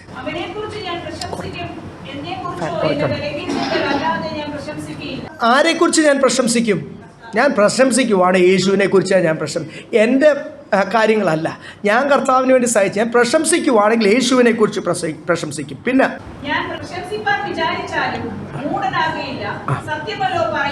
ഈ കഷ്ടത എല്ലാം താൻ സഹിച്ചത് ഞാൻ വെറുതെ അല്ല പറയുന്നത്. കഴിഞ്ഞ അധ്യായത്തിൽ പറഞ്ഞപ്പോൾ ഞാൻ ഇതെല്ലാം പറയുന്നത് എന്തുവാണ്? സത്യമാണ് പറയുന്നത്. ഇങ്ങനെ കഷ്ടതയെക്കൂടി കടന്നു പോയപ്പോഴാണ് ദൈവം എനിക്ക് വെളിപ്പാട് തന്നത്. ഇതൊക്കെ പറയുന്നത് എന്തിനാണ്? നമ്മളും കഷ്ടതയെക്കൂടി കടന്നു പോകുമ്പോൾ പൗലോസിന് കൊടുത്ത ദൈവം വെളിപ്പാടുകൾ നമുക്കും തരും. ദൈവമക്കളെ, വെളിപ്പാട് വേണം, ഒരു പുതിയ അനുഭവങ്ങൾ വേണം. ഈ സ്പിരിച്വൽ ലൈഫിൽ, ഈ ക്രിസ്തീയ ജീവിതത്തിൽ ഒരു എക്സൈറ്റ്മെൻറ്റ് വേണമെങ്കിൽ എന്ത് വേണം? പുതിയ അനുഭവം. നമ്മൾ രക്ഷിക്കപ്പെട്ട സമയത്ത് എക്സൈറ്റ്മെൻറ്റ് എന്തുമായിരുന്നു? അന്ന് തുടക്കമായിരുന്നു. ABCയുടെ നമ്മൾ കേട്ടുള്ളൂ. പക്ഷെ അന്നൊരു വലിയ എക്സൈറ്റ്മെൻറ്റ് ഉണ്ടായി. ഇതൊരു പുതിയ എക്സ്പീരിയൻസ് ആയിരുന്നു. കുറച്ച് കഴിയുമ്പോൾ പല ദൈവമക്കളെ കാണാം ഇങ്ങനെ ഇരിക്കുക എന്നൊക്കെ പറയും. എന്തോ എല്ലാത്തിനും പരാതി. അത് കേൾക്കുമ്പോഴേ മനസ്സിലാക്കണം പരിശുദ്ധാത്മാവ് വ്യക്തിയിൽ വിട്ടുപോയി. അതുകൊണ്ടാണ് ഒരു എക്സൈറ്റ്മെൻ്റ് ഇല്ല. They are not able to receive anything new from the lord. ദൈവത്തിൽ നിന്ന് പുതിയത് കിട്ടുന്നവർക്ക് ഇന്ന് ഒരു പ്രോഗ്രാമുണ്ട്. ചിലരൊക്കെ പുതിയത് എന്തൊക്കെയോ വായിച്ചു ഇടുകയൊക്കെ ചെയ്യുന്നു തോന്നുന്നു. എന്തോ ഒരു എക്സൈറ്റ്മെൻറ്റ് എന്തോ അല്ല എല്ലാവരിലും ഉണ്ട്. ഒരു പുതിയ ഡ്രസ്സൊക്കെ കിട്ടിക്കഴിഞ്ഞാൽ നമുക്ക് സഹോദരിമാർക്കാണെങ്കിൽ അത് മതി. ഡ്രസ്സാണ്. സഹോദരന്മാർക്കാണെങ്കിൽ ഇന്ന് ഞാൻ ഒരു സഹോദരൻ്റെ മുഖത്ത് ഒരു എക്സൈറ്റ്മെൻറ്റ് കാണുന്നുണ്ട്. കർത്താവ് താൻ സാക്ഷ്യം പറയും, കർത്താവ് തനിക്കൊരു പുതിയൊരു നല്ല വിലയുള്ള ഒരു വാഹനം കൊടുത്തു. Praise the Lord. അതിൻ്റെ ഒരു എക്സൈറ്റ്മെൻറ്റിലാണ് ആ പ്രിയ സഹോദരൻ. ദൈവനാമ മഹത്വത്തിനായിട്ടാണ് പറയുന്നത്. അപ്പോൾ എന്തെങ്കിലും പുതിയത് കിട്ടിക്കഴിഞ്ഞാൽ എന്ത് ചെയ്യും? അതിനൊരു എക്സൈറ്റ്മെൻ്റ് ഉണ്ട്. ലോകത്തിൻ്റെ വിഷയത്തിന് ആ എക്സൈറ്റ്മെൻറ്റ് കുറച്ച് നാളത്തേക്കേ ഉള്ളൂ. അടുത്തത് പുതിയത് കിട്ടുമ്പോഴാണ് പിന്നെ അടുത്ത ഒരു എക്സൈറ്റ്മെൻറ്റ് ഇല്ലേ? അന്ന് നമ്മൾ ചിരിച്ചുകൊണ്ടിരിക്കും. കിട്ടിയത് എല്ലാവരും ഒന്ന് കാണിക്കാനുള്ള വലിയ സന്തോഷത്തിലായിരിക്കും. ഈ ആത്മീയ കാര്യം ഇതൊക്കെ ആമേൻ പറഞ്ഞു കഴിഞ്ഞാൽ നിങ്ങൾക്ക് ഈ വർത്തമാനങ്ങളെല്ലാം കേൾക്കാം. ദൈവസന്ധിയിൽ ദൈവത്തിൽ നിന്ന് വല്ലതും പ്രാപിച്ചോ? ഞാനൊന്നും പുതിയത് പ്രാപിച്ചില്ല. യഹോവൻ്റെ ഇടയനാവുന്നു, എനിക്കൊരു മുട്ടും ഉണ്ടാകത്തില്ല. അതുകൊണ്ടിരിക്കുകയല്ലേ. അതെ, പിള്ളേർക്കും അറിയാം, the Lord is my shepherd, I lack nothing, I have no needs. എൻ്റെ നീഡ്സൊക്കെ കർത്താവ് നടത്തി തരും. ഇതും കൊണ്ടിരിക്കുക രക്ഷിക്കപ്പെട്ടപ്പോൾ തൊട്ട്. പുതിയത് വല്ലതും കിട്ടുന്നവർക്ക് ഹാലല്ല അതൊന്ന് ദൈവസന്നിധിയിൽ പറയുവാനും അതൊന്ന് അനേകരുടെ അനുഗ്രഹത്തിനായി തീരുവാനും. അപ്പം നമ്മൾ ഈ ദിവസങ്ങൾ അവിടുന്നും ഇവിടുന്നും എന്തെങ്കിലും കേട്ട് അത് പോസ് വെച്ചിട്ട് അത് കുറിച്ച് വെക്കുന്ന അതൊന്നും അല്ല പുതിയത്. ഈ ഡയറക്റ്റ് റെവലേഷൻസ് ആണ് വേണ്ടത്, ഇല്ലേ? ഡയറക്റ്റ് റെവലേഷൻസ് ദൈവത്തിൽ നിന്ന് പ്രാപിക്കുവാൻ. അത് കൊരിന്ത്യ സഭ അതിനുവേണ്ടി എൻകറേജ് ചെയ്യുക. 7-ാമത്തെ വാക്യം, വെളിപ്പാടുകളുടെ ആധിക്യത്താൽ ഞാൻ അതിയായി നിഗളിച്ചു പോകാതിരിക്കാൻ എനിക്ക് ജഡത്തിൽ ഒരു ശൂലം തന്നിരിക്കുന്നു. ഞാൻ നിഗളിച്ചു പോകാതിരിക്കേണ്ടതിന് എന്നെ കുത്തുവാൻ സാത്താന്റെ ദൂതനെ തന്നെ. ഈ വെളിപ്പാട് കൂടുതൽ കിട്ടിയാലും അഹങ്കരിക്കും, ശുശ്രൂഷ കൂടുതൽ കിട്ടിയാലും അഹങ്കരിക്കും, അഭിഷേകം കൂടുതൽ കിട്ടിയാലും അഹങ്കരിച്ച് പോകും. അവിടെ എനിക്കുണ്ട്, നിങ്ങൾക്ക് ആർക്കും ഇല്ലല്ലോ. മനുഷ്യനാണ്. എന്തെങ്കിലും ഇച്ചിരി കൂടുതൽ കിട്ടിയാൽ അതിനെല്ലാം ചീർത്ത് പോകല്ലെന്ന് എഴുതിയേക്കുന്നത്. ബലൂൺ പോൽ അത് കഴിഞ്ഞ് എന്തോ സംഭവിക്കുന്നത്? ഇല്ലാതായിപ്പോൾ ആ ബലൂൺ എന്ത് ചെയ്യും? ഇല്ലാതായിപ്പോൾ. എത്ര ദൈവദാസന്മാർ, എത്ര വിശ്വാസികൾ ഈ ആത്മീയ അഹങ്കാരം കൊണ്ടും എന്തെങ്കിലും ഇച്ചിരി കർത്താവിൻ്റെ കയ്യിൽ നിന്ന് നന്മയാണേലും അത് ആത്മീയമായി. അതുകൊണ്ട് പൗലോസ് പറയുമ്പോൾ ആർക്കും കിട്ടാത്ത ഡീപ്പ് മെസ്സേജസ് ആണ് ആർക്ക് കിട്ടിയത്? പൗലോസിന് കിട്ടിയത്. അതുകൊണ്ട് എല്ലാ ചാൻസും ഉണ്ട്. ഒന്നും താൻ അഹങ്കരിക്കത്തില്ല, ഞാൻ അഹങ്കരിക്കാൻ പാടില്ല എന്നൊക്കെ പറഞ്ഞുകൊണ്ടിരുന്നാലും അറിയാതെ തൻ്റെ ഉള്ളിൽ എന്ത് ചെയ്യും? ഇടയ്ക്കൊക്കെ പറയുന്നില്ലേ, അവിടെ യെരൂശലേമിലുള്ള പത്രോസും യോഹന്നാനും ആ ശ്രേഷ്ഠ അപ്പോസ്തലന്മാരെക്കാളൊക്കെ ഞാൻ ഏറ്റവും അധികം അധ്വാനിച്ചു, എന്നെയാണ് ദൈവം ഉപയോഗിച്ചത്. ഇത്രയും 3 ഭൂഖണ്ഡങ്ങളും രാജ്യങ്ങൾ നിങ്ങളെ ആരെയും ഉപയോഗിച്ചില്ലല്ലോ, എന്നെയാണ് ദൈവം ഉപയോഗിച്ചത്. ആ സെലക്ഷൻ നിങ്ങൾക്കുണ്ടോ? ഇല്ല. കണ്ടോ, എനിക്കുണ്ട്. ഈ ഒരു ഫീലിംഗ് മനുഷ്യനാണെങ്കിൽ ആർക്കും വരും, എനിക്കും വരും, നിങ്ങൾക്കും വരും. അത് വരാതിരിക്കാൻ ദൈവം ഒരു സാത്താൻ്റെ കയ്യിൽ, സാത്താൻ്റെ ഒരു ദൂതൻ്റെ കയ്യിൽ ഒരു കമ്പി കൊടുത്തിരിക്കുക. ഇടയ്ക്കിടയ്ക്ക് ഇവൻ അഹങ്കരിക്കുമ്പോൾ എന്ത് ചെയ്യണം? ടു പോക്ക് മീ. നിങ്ങൾക്ക് ആ വാക്യം മനസ്സിലായില്ല? അങ്ങനെ തന്നെ അവിടെ എഴുതിയിരിക്കുന്നത്. സാത്താൻ്റെ ദൂതനും ആരുടെ കൽപ്പനയിലാണ് ദൈവമക്കൾ നടക്കുന്നത്? പ്രശ്നം തീർന്നേ? ഇനി സാത്താനെ പേടിക്കണം, ദൈവത്തെ പേടിച്ചാൽ പോരെ. സാത്താൻ്റെ ദൂതനും ആരുടെ കൽപ്പനയിലാണ് നടക്കുന്നത്? ഈ ലൂസിഫറും ഈ സാത്താനും വെറും ലീഡറാന്ന് പറഞ്ഞ് നടക്കുക. അവൻ പറയുന്നതല്ല കേൾക്കുന്നത്. സാത്താൻ്റെ ദൂതൻ ആര് പറഞ്ഞാലാണ് കേൾക്കുന്നത്? എൻ്റെ ദൈവം പറഞ്ഞാൽ. അവരൊക്കെ ഇപ്പോഴും സ്വർഗീയ സൃഷ്ടി തന്നെയല്ലേ? ദൈവം സ്വർഗത്തിൽ നിന്ന് പുറത്താക്കി ദൈവം അവരെയും ഉപയോഗിക്കും നമ്മളെ ശോധന ചെയ്യുവാൻ. ദൈവം സാത്താനെ ഉപയോഗിച്ചു ഇയ്യോബിൻ്റെ ജീവിതത്തിൽ. ദൈവം സാത്താനെ എത്ര സ്ഥലത്ത് ഉപയോഗിക്കുന്നതായിട്ട് നമ്മൾ ബൈബിളിൽ കാണുന്നു. അതുകൊണ്ട് ഇവിടെ ബൈബിളിൽ എഴുതി അങ്ങനെയല്ല എഴുതിയിരിക്കുന്നത്. ഞാൻ വെറുതെ പറഞ്ഞു പോവാണ്, ഒന്ന് വായിച്ച്. വെളിപ്പാടുകളുടെ ആധിക്യത്താൽ ഞാൻ അതിയായി നിഗളിച്ചു പോകാതിരിക്കാൻ എനിക്ക് ജഡത്തിൽ ഒരു ശൂലം തന്നിരിക്കുന്നു. ഞാൻ നിഗളിച്ചു പോകാതിരിക്കേണ്ടതിന് എന്നെ കുത്തുവാൻ സാത്താന്റെ ദൂതനെ തന്നെ. ഞാൻ ഇടയ്ക്ക് ഇങ്ങോട്ട് സ്പീഡ് കൂടി അങ്ങോട്ട് ഞാൻ എന്തോ ആന്നൊരു തോന്നൽ അങ്ങോട്ട് വരുമ്പോൾ സാത്താൻ്റെ ദൂതനോട് കർത്താവ് പറയും പൗലോസിന് ഒരു കുത്തു കൊടുക്കാൻ. ജഡത്തിന് ഒരു കുത്തങ്ങോട്ട്. അപ്പം അതിൻ്റെ വേദന തീരുന്ന വരെ വേദന വരുമ്പോൾ തന്നെ എന്തോ ഒരു ശരീരത്തിലുള്ള ഒരു ബലഹീനത. കാര്യം ബൈബിളിൽ പറയുന്നുണ്ടല്ലോ, ഇതൊക്കെ എൻ്റെ ജീവിതത്തിൽ ഉണ്ടായിട്ട് നിങ്ങൾ എന്നെ സഹിച്ചു. എന്തോ ഒരു വല്ലാത്തൊരു നമുക്ക് അയ്യേന്ന് പറഞ്ഞ് പോകുന്ന ഒരു കാര്യമാണ് ശരീരത്തിലാണ്. അത്രയൊക്കെ നമുക്കറിയാം. എന്തുവാണെന്ന് അറിയത്തില്ല. പല ദൈവദാസന്മാരും എൻ്റെ കൺക്ലൂഷനിലെത്തി ഇതാന്നൊക്കെ പറയുന്നുണ്ട്. ഞാൻ മുതിരുന്നില്ല. കാര്യം എന്തുവാണെന്ന് അറിയത്തില്ല. എന്തുവായാലും താൻ ആ ശൂലം വരുമ്പോൾ താൻ അങ്ങ് ഡൗൺ ആയിപ്പോകും. ഡൗൺ എന്ന് പറഞ്ഞാൽ ശാരീരികമായിട്ട് ഞാനങ്ങ് വീക്കായി. ഇപ്പോൾ എനിക്ക് ഇന്ന് ഭയങ്കര പനിയോ ശരീരത്തിൽ ക്ഷീണമാണ്, എനിക്ക് ഇവിടെ നിന്ന് ശുശ്രൂഷിക്കാൻ എന്തെങ്കിലുമൊക്കെ എഴുതിയിട്ടെന്ന് വല്ലതും പറഞ്ഞാലായി ശക്തമായിട്ട് ശുശ്രൂഷിക്കാൻ പറ്റത്തില്ല. അപ്പോൾ താനങ്ങ് ഡൗൺ ആയി പോകുമ്പോൾ ആരിൽ ആശ്രയിക്കും?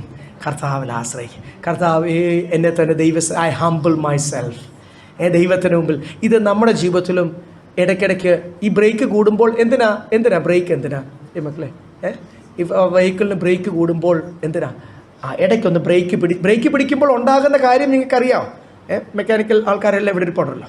ബ്രേക്ക് കൂടുമ്പോൾ എന്തോ ഉണ്ടാകുന്നത്? ലൈനർ അങ്ങോട്ട് വന്നിട്ട് വെറും കാസ്റ്റ് ആൻഡ് ഇരുമ്പയിലോട്ട് അങ്ങോട്ട് ഒരേയും അതിൻ്റെ ഔട്ടർ ബോഡിയിലോട്ട് അങ്ങോട്ട് ഒരയുമ്പോൾ ഒരു കൂടുതൽ ബ്രേക്ക് പിടിച്ചാൽ എന്ത് കിട്ടും? ആ വണ്ടിയിൽ നിന്ന് പുക വരും, ലൈനർ കത്തിപ്പോം. ഈ ഊട്ടി പോലുള്ള സ്ഥലത്തൊക്കെ കയറിയിട്ട് ഇറങ്ങി വരുമ്പോൾ അതുകൊണ്ട് ആ ബ്രേക്ക് കൂടുതൽ പിടിക്കല്ലെന്ന് പറയും. അപ്പം ബ്രേക്ക് പിടിക്കുമ്പോൾ എന്തോ സ്പീഡ് കുറയ്ക്കുമ്പോൾ ഒരു വേദന, ഒരു പുകച്ചിൽ, അവിടെ തേയ്മാനം ഉണ്ടാകുന്നുണ്ട്, ചൂടാവും.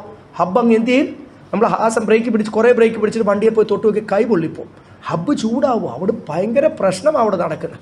അപ്പോൾ ഇടയ്ക്കൊക്കെ നമ്മുടെ സ്പീഡ് കൂടുമ്പോൾ കർത്താവ് എന്ത് ചെയ്യും? ഒന്ന് ബ്രേക്ക് പിടിക്കും. അതൊക്കെ ദൈവം ചെയ്യുന്ന എല്ലാ നല്ല പ്രവൃത്തിക്കായിട്ട് സ്തോത്രം. തൻ്റെ ശരീരത്തിൽ ഒരു ബലഹീനതയെപ്പറ്റി വേറെ ഭാഗത്തോട് ഒരു ഭാഗം മാത്രം വായിച്ചാൽ മതി. ഗലാത്യ ലേഖനം 4:13-14. ഞാൻ ശരീരത്തിലെ ബലഹീനത നിമിത്തം ഒന്നാമത് നിങ്ങളോട് സുവിശേഷം അറിയിക്കാൻ സംഗതി വന്നു എന്ന് നിങ്ങൾ അറിയുന്നുവല്ലോ. എന്റെ ശരീര സംബന്ധമായ നിങ്ങൾക്കുണ്ടായ പരീക്ഷ നിമിത്തം നിങ്ങൾ നിന്നയോ വെറുപ്പോ കാണിക്കാതെ ദൈവദൂതനെ പോലെ ക്രിസ്തുവെ പരമേശ്വരനെ പോലെ എന്നെ കൈക്കൊള്ളുകയത്രേ ചെയ്തു. വല്ലാത്ത ഒരു കാര്യമാണ്. നമ്മൾ അയ്യേന്ന് പറഞ്ഞു പോകുന്ന ഒരു കാര്യമാണ്. ഞാൻ ദൈവനാമൗത്വത്തിന് വേണ്ടി ഒന്നുകൂടെ ഞാൻ പറയുക. ഞങ്ങളുടെ കൂടെ ക്യാപ്റ്റൻ സാമിലെ ടീമിൽ ഞാൻ ഒന്നിച്ച് ഉണ്ടായിരുന്ന സമയത്ത് ആ 94-95 ഞാൻ ഓർക്കുന്നു, 95-96 ഞാൻ ഓർക്കുന്നു, ഒരു ജോണി പാസ്റ്റർ, പിന്നീട് പുള്ളി പാസ്റ്ററായി, അന്ന് ഞങ്ങളെല്ലാം സഹോദരന്മാരാണ്. ഒരു ജോണി ബ്രദർ ഞങ്ങളുടെ കൂടെ ഉണ്ടായിരുന്നു. ആ ജോണി ബ്രദർ ഇപ്പം ഭൂട്ടാൻ, വെസ്റ്റ് ബംഗാൾ, ഇങ്ങനെ 3-4 സ്ഥലത്ത്, അവിടെ നേപ്പാൾ, ഈ 3 സ്ഥലത്ത് തനിക്ക് ചർച്ചസ് ഉണ്ട്. താൻ വലിയൊരു പ്രസ്ഥാനത്തിൻ്റെ ഒരു അപ്പോസ്തലനായിട്ട് ദൈവം ഉപയോഗിക്കുന്നു. അന്ന് താൻ ഒരു കണ്ടു കഴിഞ്ഞാൽ വെറും ഒരു സാധാ മനുഷ്യൻ, ഹല്ലേലൂയ, വടശ്ശേരിക്കരക്കാരനായ ഒരു സഹോദരൻ. താൻ അവിടെ വരുമ്പോൾ ഞങ്ങൾ തൻ്റെ കാലിൻ്റെ ഇടയ്ക്ക്, ഇവിടെ തുടയുടെ ഇടയ്ക്ക് ഒരു പഴുപ്പ് വന്നത്, ഒരു പരു വന്നത്, അതങ്ങ് ആഴത്തിൽ പോയി. താൻ ദൈവത്തിൽ ആശ്രയിച്ച് നിൽക്കുന്ന ഒരു മനുഷ്യൻ. പ്രത്യേകിച്ച് വചനമൊക്കെ കേട്ടപ്പോൾ താൻ ജോലി ഉണ്ടായിരുന്നത് കളഞ്ഞ്, എന്തോ ഒരു ടെക്നിക്കൽ വർക്ക് ഉണ്ടായിരുന്നു, കളഞ്ഞ് കർത്താവിൻ്റെ വേലയ്ക്ക് ഇറങ്ങിയതാണ്. ഇതങ്ങ് ആഴത്തിൽ പോയിട്ട് മാംസമാണല്ലോ ഈ പഴുപ്പായി മാറുന്നത്, നിങ്ങൾക്കറിയാമല്ലോ. അത് ഞാൻ കാണുന്ന സമയത്ത് ആ വ്രണം അങ്ങ് ആഴത്തിൽ പോയിട്ട് എല്ലാ ദിവസവും ഞാൻ നോക്കിയപ്പോൾ അവിടുത്തെ സഹോദരിമാരൊക്കെ ആ സഭയിൽ അവിടെയൊക്കെ വരുന്ന, ഞങ്ങളുടെ ബൈബിൾ ട്രെയിനിങ് സെൻറ്റർ തിരുവല്ലയിലുണ്ടായിരുന്നു, പപ്പയാണ് നടത്തിക്കൊണ്ടിരുന്നത്. അപ്പോൾ ആ ട്രെയിനിങ് സെൻറ്ററിൽ വരുന്ന അവിടെയൊക്കെ ചർച്ചിൽ ആ വൈകിട്ടത്തെ മീറ്റിംഗ് പബ്ലിക്കും വരും. അപ്പോൾ ആരോ സഹോദരിമാർ, നേഴ്സുമാർ ഇതറിഞ്ഞിട്ട് അവർക്ക് ഗവൺമെൻറ് ഹോസ്പിറ്റലിൽ നിന്ന് ജോലി ചെയ്യുന്ന നേഴ്സുമാരാണെന്ന് തോന്നുന്നത്, അവർക്ക് ഒത്തിരി കോട്ടൺ കിട്ടും. ആ കോട്ടൺ എല്ലാം കൂടി കൊണ്ടുവന്ന് ഈ സഹോദരന് കൊടുക്കുന്നത് ഞാൻ കണ്ടു. എന്നെല്ലാവരും ഞങ്ങൾ പരിചയപ്പെടുന്നേ ഉള്ളൂ. അപ്പോൾ സഹോദരൻ കൊടുക്കുന്നത് കുറച്ച് കഴിഞ്ഞിട്ട് ഞാനും സഹോദരന്മാരെല്ലാം ഒരു മുറി കിടക്കുമ്പോഴാണ് ഞാൻ എൻ്റെ അടുത്തായി സഹോദരൻ കിടക്കുന്നത്. ഈ സഹോദരൻ തന്നെ ഡ്രസ്സ് ചെയ്യാൻ ഇച്ചിരി പാടാണ്. നമ്മൾ അതിലോട്ട് നോക്കിക്കൊണ്ട് നമ്മുടെ ഞാൻ എന്ത് ചെയ്തു, അത് വോളണ്ടിയറായിട്ട് ആ ശുശ്രൂഷ ഏറ്റെടുത്തു. അവിടെ ഞാൻ അന്ന് എല്ലായിടും ഉണ്ടായിരുന്ന സമയത്തെല്ലാം ആ സമയമാകുമ്പോൾ സഹോദരൻ എന്നെ വിളിക്കും. രാവിലെയും ഉച്ചയ്ക്കും വൈകിട്ടും ചെയ്യണം, അതിന് ഉള്ള സമയം ഞങ്ങൾക്കില്ല. എനിക്ക് രാവിലെയും വൈകിട്ടും ഒക്കെ ക്ലാസ്സസ് ദേവദാസന്മാരിങ്ങനെ മാറി മാറി എടുത്തുകൊണ്ടിരിക്കുക. അതിൻ്റെ ഇടയ്ക്ക് ട്രെയിനിങ് ഉണ്ട്, പരസ്യങ്ങളുണ്ട്. അപ്പോൾ ഒരു ബൈബിൾ ട്രെയിനിങ് സെൻ്റർ ആണല്ലോ. ഞാൻ എന്ത് ചെയ്തു, ഇച്ചിരി പാടാണ്. ഈ നാറ്റം ശവം ചീഞ്ഞ് നാറുന്ന പോലത്തെ നാറ്റമാണ്, ചെറിയ നാറ്റമല്ല. ഈ രാവിലെ ഡ്രസ്സ് ചെയ്തത് 4 മണിയാകുമ്പോഴത്തേക്ക് അതിൻ്റെ ഉള്ളങ്ങ് പഴുക്കും. എന്നിട്ട് ഈ പഞ്ഞി ഇത്രയും കൊടുത്തു എന്തിനാണ്, ഈ പഞ്ഞി ഇങ്ങനെ തിരി പോലെ ആക്കിയിട്ട് ആ മുറിവിൻ്റെ അകത്തോട്ട് കയറ്റണം. എവിടെ വരെയും അതിനാഴമുണ്ട്, അങ്ങ് അസ്ഥി വരെയും ചെന്നു ആ സഹോദരൻ്റെ. കുറേ നാളായിട്ട് നോക്കാഞ്ഞുകൊണ്ട് സംഭവിച്ചാൽ തോന്നുന്നു. ഞാൻ ഡ്രസ്സ് ചെയ്യുന്ന സമയത്ത് ഇങ്ങനെയായിരുന്നു. ഒരാഴത്തിൽ ചെന്നിട്ട് നമ്മൾ അവിടെ ആദ്യത്തെ ട്രിപ്പ് നമ്മളിങ്ങനെ എടുക്കണം. അപ്പോൾ ആ പഴുപ്പും രക്തം കുടിങ്ങി എന്നാൽ അയ്യോ ആ സമയത്താണ് ഒരു നാറ്റം. അത് എടുത്ത് കഴിഞ്ഞിട്ട് അടുത്ത ഒരെണ്ണം അത് പിരിച്ച് പിന്നെയും അതിൻ്റെ അകത്തോട്ട് അടുത്ത പുതിയ സെറ്റ് പഞ്ഞി നമ്മൾ കയറ്റി വെക്കും. എന്നിട്ട് വെളിയിലൊരു ഗോസ് പോലെ ഏതാണ്ട് കെട്ടും. അത് പിന്നെയും 4 മണി 5 മണിയാകുമ്പോൾ അതിൻ്റെ ഇടയ്ക്ക് ഞങ്ങൾക്കൊരു ബ്രേക്ക് കിട്ടുമ്പോൾ അടുത്ത ഡ്രസ്സ് ചെയ്യണം. ഞാൻ ഉള്ളിടത്തോളം കാലം ഞാൻ പിന്നീട് ഒരു സമയത്തും സഹോദരനെ കണ്ടപ്പോൾ ചോദിച്ചു, ഞാൻ ഈ കഴിഞ്ഞ ഒരു 2 വർഷം മുമ്പ് ഇവിടെ വെച്ച് ഞാൻ അപ്പോഴാണ് ഒത്തിരി വർഷത്തിന് ശേഷം സഹോദരൻ നമ്പർ ഇല്ലായിരുന്നു. ആ ദൈവദാസൻ ഇപ്പോൾ വലിയ ശക്തനായ ഒരു ദൈവദാസനാണ്, എന്നേക്കാൾ ഒരു 5-8 വയസ്സ് മൂത്തതാണ് തന്നോട് ഞാൻ ചോദിച്ചു, ജോണിബറെ എങ്ങനെയുണ്ട് കാലിൻ്റെ മുറിവ് ഇപ്പോഴും ഉണ്ടോ? ഇപ്പോഴും അതുകൊണ്ട് ദൈവദാസ, അതാണ് എന്നെ ശക്തമായിട്ട് നിർത്തുന്നതെന്ന് താൻ പറയുവാനിടയായത്. ഹല്ലേലൂയ, ഇത്രയും വർഷമായിട്ട് തനിക്കത് എന്തോ വേണമെങ്കിലും ചെയ്യത്തില്ലേ. താൻ ഫ്ലൈറ്റിലാണ് അവിടെ ഇവിടെ എല്ലാം ഈ രാജ്യങ്ങൾ 3 സ്ഥലങ്ങൾ താൻ യാത്ര ചെയ്ത് പോകുന്നത്. തനി വലിയ മിനിസ്ട്രീസാണ്, തനിക്ക് ഒത്തിരി സഭകളുണ്ട്. താൻ അത് ഇച്ചിരി വിശാലമായിട്ട് പണ്ട് ഞങ്ങളുടെ കൂടെയുള്ള പല സഹോദരന്മാരുണ്ട്, അവരെല്ലാം ഓരോ സഭകൾ ചെയ്യുമ്പോൾ ഈ ദൈവദാസൻ ഇച്ചിരി വിശാലമായിട്ടാണ് പല സ്ഥലത്ത് തന്നെ കൊണ്ട് ദൈവം ചെയ്യിപ്പിക്കുന്നുണ്ട്. എപ്പോഴും മീറ്റിങ്സ് ഉണ്ട്. കഴിഞ്ഞ ദിവസവും മിനിഞ്ഞാന്നും തൻ്റെ ഓൺലൈൻ മീറ്റിംഗ് ഒരു ഇൻ്റർനാഷണൽ മീറ്റിംഗ് താൻ ശുശ്രൂഷ താൻ അതിൻ്റെ ഓൺലൈനാണ്, താൻ അതിൻ്റെ ലിങ്ക് എനിക്ക് ഷെയർ ചെയ്യും. അല്ലെങ്കിൽ ഓരോരുത്തരെ കൊണ്ട് ആ ശുശ്രൂഷ ചെയ്യിപ്പിക്കുവാൻ ദൈവം അഹങ്കരിച്ച് പോകാതിരിക്കാൻ കർത്താവ് കൊടുത്തൊരു ശൂലം ഇപ്പോഴും ആ പഴുപ്പവിടുണ്ട്. ഇപ്പോഴും താൻ അഡ്രസ്സ് ചെയ്യുന്നു. നിങ്ങളാണ് എന്തു പറയും, പോഷത്തമാ, അത് പോയി അത് ടെറ്റ്നസ് ആവും, പഴുപ്പ് അസ്ഥിയെ തൊട്ടാൽ മയങ്ങി വീരും, ചത്തുപോവും എന്നൊക്കെയല്ലേ പറയുന്നത്. അത് ഉണക്കണേൽ ആര് ഉണക്കണം? രോഗം തരുന്നത് ആരാ? ദൈവമക്കളെ, ഈ രോഗം മാറ്റണേൽ ആര് മാറ്റണം? സ്തോത്രം. അത്രയും മാത്രം മനസ്സിലാക്കിയാൽ മതി. ഉയർത്തുന്നത് ദൈവം, താഴ്ത്തുന്നത് ദൈവം. വേദന തരുന്ന ദൈവം, വേദനയിൽ നിന്ന് വിടുതൽ തരുന്ന ദൈവം. രോഗം തരുന്നത് സാത്താനല്ല, ആരാണ്? ഒരു ഉറപ്പില്ല. അങ്ങനെയാണ് സൗഖ്യം തരുന്നത് ആരാ? ഒരു ഉറപ്പില്ല. ഈ റെസ്പോൺസ് ഒന്നും പോരാ ദൈവമക്കളെ. എൻ്റെ ദൈവമാണെന്നൊന്ന് പറയണം. വിടുതൽ കിട്ടുന്നതിന് ഒരു സോഴ്സേ ഉള്ളൂ. The source of all deliverance and victory ആരാ? യേശുവിൻ്റെ നാമം. എൻ്റെ ദൈവത്തിൽ നിന്നല്ലാതെ ഒരു വിടുതലുമില്ല. നിങ്ങൾ എത്ര നാൾ നിങ്ങൾ ഡോക്ടർമാരുടെ മുമ്പിൽ പോയി ക്യൂ നിന്ന് ചികിത്സകളും ടെസ്റ്റിങ്ങും ചെയ്താലും സൗഖ്യം കിട്ടത്തില്ല. സൗഖ്യം കിട്ടണമെങ്കിൽ എൻ്റെ കർത്താവിൻ്റെ സന്നിധിയിലേക്ക് നോക്കണം. ഇസ്രായേൽ മക്കളെ യേശുവിൻ്റെ കുത്തിയെങ്കിലേക്ക് നോക്കുവാൻ കർത്താവ് 7 വർഷത്തെ മഹാപീഡന കാലമായിട്ടത്. എന്നിട്ട് കർത്താവ് ലാസ്റ്റിൽ എന്തോ വചനത്തിൽ എഴുതിയിരിക്കുന്ന സക്കറിയാലും സെഫനിയാലും എഴുതിയിരിക്കും, അവർ കുത്തിയെങ്കിലേക്ക് നോക്കി എൻ്റെ യേശുവേ, എൻ്റെ ദൈവമേ, ഞങ്ങൾക്ക് തെറ്റുപറ്റി, എന്നെ രക്ഷിക്കണമേ എന്ന് പറയുന്നത് വരെ പറഞ്ഞപ്പോൾ എന്ത് ചെയ്തു? കർത്താവ് ഇറങ്ങി വന്നു. വിശുദ്ധന്മാരും ദൂതന്മാരുമായിട്ട് ഇറങ്ങി വന്നു, അവർക്ക് വേണ്ടി യുദ്ധം ചെയ്തു, ഇസ്രായേലിന് വിടുതൽ കൊടുത്തു. അപ്പം എൻ്റെ ജീവിതത്തിലും മറന്നു പോകുന്ന കാര്യമാണ്, നിങ്ങളുടെ ജീവിതത്തിലും മറന്നു പോകുന്ന കാര്യമാണ്. അല്ലെങ്കിൽ കാര്യം ഇന്നപ്പോഴത്തെ ട്രെൻഡ് വേറെയാണല്ലോ. ദൈവദാസന്മാരെ കാണാൻ കിട്ടത്തില്ല. ദൈവദാസന്മാരെ കാണണമെങ്കിൽ ആസ്റ്ററിലോ ഏതെങ്കിലും ഒരു മെഡിസിറ്റിയിലോ എവിടെയെങ്കിലും പോകണം. ഞാൻ വെറുതെ പറയുമല്ല, ദൈവദാസന്മാർ തന്നെ വളരെ പേടിച്ചാണ് ആ കാര്യത്തിൽ നിൽക്കുന്നത്. അയ്യോ, ഡോക്ടർ പറഞ്ഞ പോലെ ചെയ്തില്ലെങ്കിൽ ഞാൻ ആ പട കഷ്ടത്തിലാണ്. ആദ്യം ദൈവദാസന്മാർ ശക്തമായിട്ട് നിൽക്കണം. അത് കണ്ടിട്ടല്ലേ വിശ്വാസികൾ നിൽക്കുന്നത്. എനിക്ക് ജീവിതമില്ല, പിന്നെ നിങ്ങൾ പഠിപ്പിക്കുന്നവർ ഇരുന്ന് പഠിപ്പിച്ചാൽ കുഞ്ഞുങ്ങൾ കിടന്ന് കേൾക്കും എന്നല്ലേ? അവർ കിടന്നുകൊണ്ട് ഞങ്ങൾ കേട്ടോളാം ഇരുന്ന്. അത് മലയാളത്തിലെ ഒരു പറച്ചിലല്ലേ. അതുകൊണ്ട് ദൈവദാസന്മാർ ശക്തമായിട്ട് നിൽക്കണം. വചനം പഠിപ്പിക്കുന്നവർ എന്തെങ്കിലും അങ്ങോട്ട് എടുത്തിട്ട് ഡിസൈപ്പിൾ ഭയങ്കര 10-20 വർഷമായിട്ട് പ്രസംഗത്തിൻ്റെ തീമാണ് ഡിസൈപ്പിൾഷിപ്പ്. ഈ പഠിപ്പിക്കുന്നവന് സമർപ്പണം ഇല്ലാതാണോ ഡിസൈപ്പിൾഷിപ്പ്? ഇവൻ്റെ ജീവിതം കാണുന്ന വീട്ടിൽ ചെല്ലണം. ദൈവദാസന്മാരുണ്ട്, ചുരുക്കം പേര് ജീവിതമുള്ളവർ ശിഷ്യത്വം പഠിപ്പിക്കുന്ന അവരെ ഓർത്ത് ഞാൻ കർത്താവിനെ സ്തോത്രം ചെയ്യുന്നു. അവസാനം വരെയും അവരാ ദർശനത്തിൽ നിൽക്കുവാൻ അവരെ ഓർത്തും എല്ലാ ദൈവദാസന്മാരെയും ഓർത്ത് പ്രാർത്ഥിക്കണം എന്ന് ഞാൻ ഹല്ലേലൂയ എന്തുകൊണ്ടോ പരിശുദ്ധാത്മാ പറഞ്ഞുകൊണ്ട് ഞാനത് പറയുന്നു. സ്തോത്രം. 8-9 വായിച്ച്.